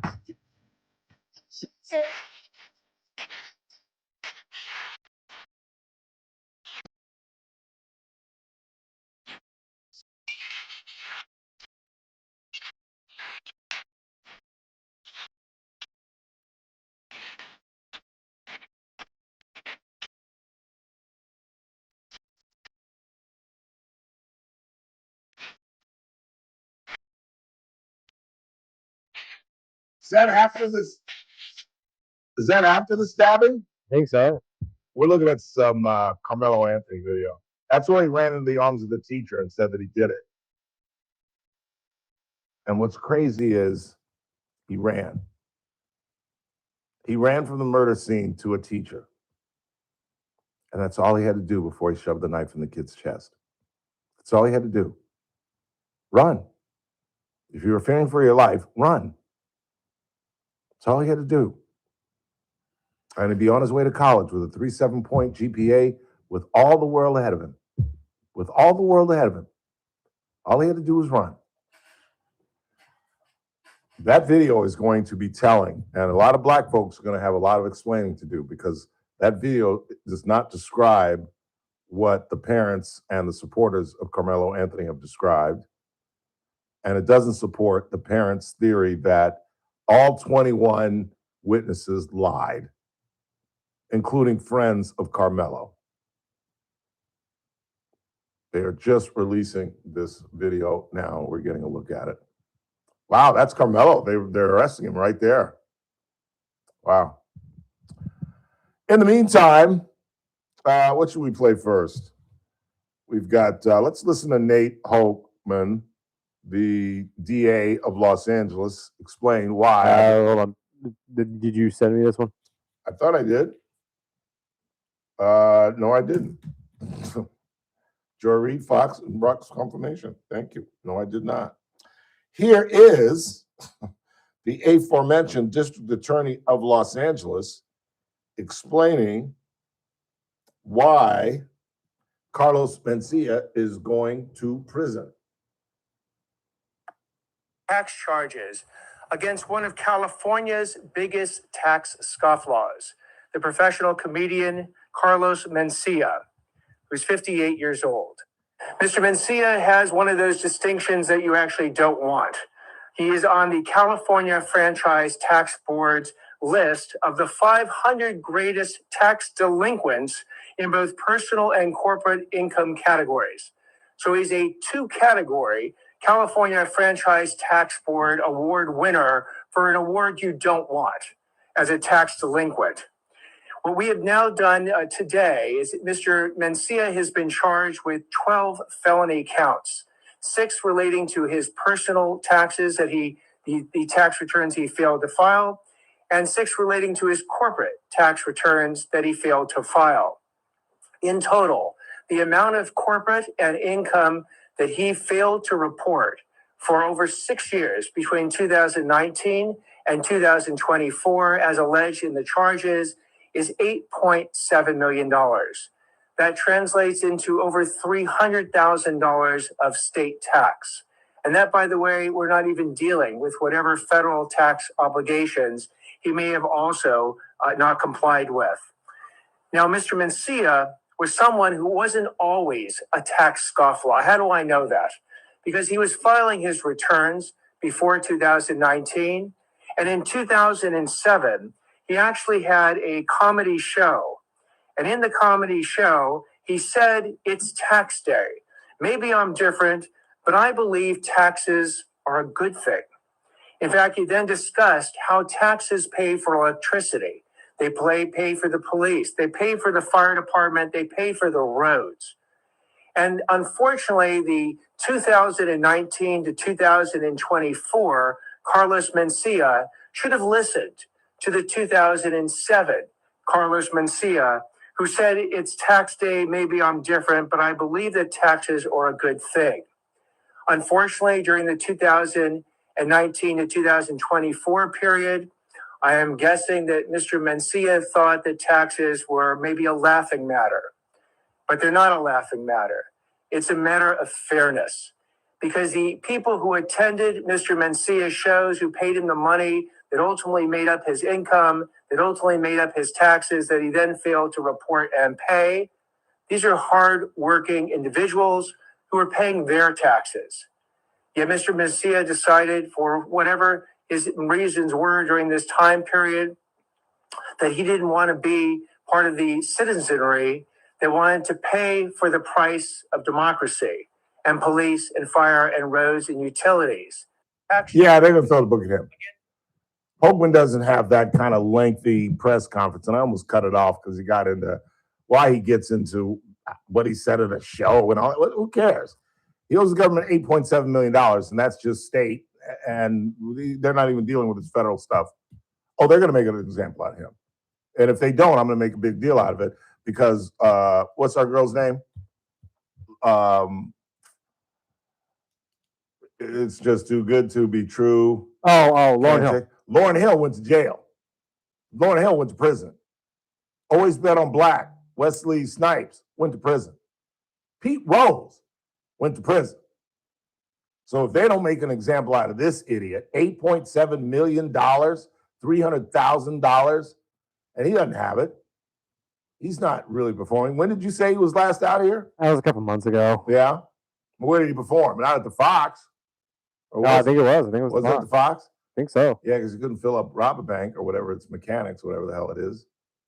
I just think he's a two-bit comedian who got busted. You know, it's one thing if you have a feud with a comedian who claims you stole his material. That happens all the time. But when there is a consensus, when there is a crowd, you know, Cat Williams talked about him. Kevin Hart claimed that he stole some of his stuff. I mean, these are legit comedians who put this guy on blast. And you notice he used to be amongst the annual roast regulars. No more. Haven't seen him in a roast in years. But he used to be part of that little, you know, that Jeff guy. And there's just some regulars that, what's her name? Who's made a career out of it. The cute blonde that hosted the Academy Awards. So I'm trying to remember her. You're talking about the one that was just in the roast this past time and got mad, right? Golden Globes. What? Maybe that was the Golden Globe she hosted. And she was in the Tom Brady roast. She was the one that said she had the best joke of the day, where she was talking about how Brady. Chelsea Handler? No. She's the one that Nikki Glaser. That whole bunch of regulars that do nothing but roasts. Well, Carlos Mencia used to be part of that group, but then he got the albatross around his neck as a guy who steals other people's material. And like I said, there's nothing worse than being a thief. I don't care whether it's intellectual. I don't care if it's material. There is nothing worse than being a thief. And nobody knows that better because I was accused of being a thief on a pretty big scale in this town. Obviously, I was exonerated, but there was like a 3-month period while they were investigating this thing where people were looking at me funny. Like, who raised you? Some of you have heard the story. It's a crazy, crazy story. And I just remember, I can't delineate whether I was mad that people could think I'd be that dumb a crook, or was I mad that people just thought I was a crook? I was really more insulted that they thought I was a stupid crook. That's going to do it for us. I would thank our guests, but we had none. 3 hours of this oral diarrhea. Have a wonderful weekend. And in the meantime, for Chris Burdick, I'm Ralph Bailey. That's what's really going on. Wrap to you on Monday.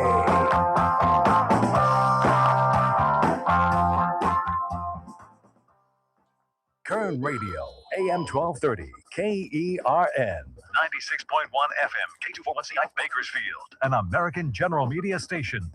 From Town Hall, I'm Keith Peters in Washington.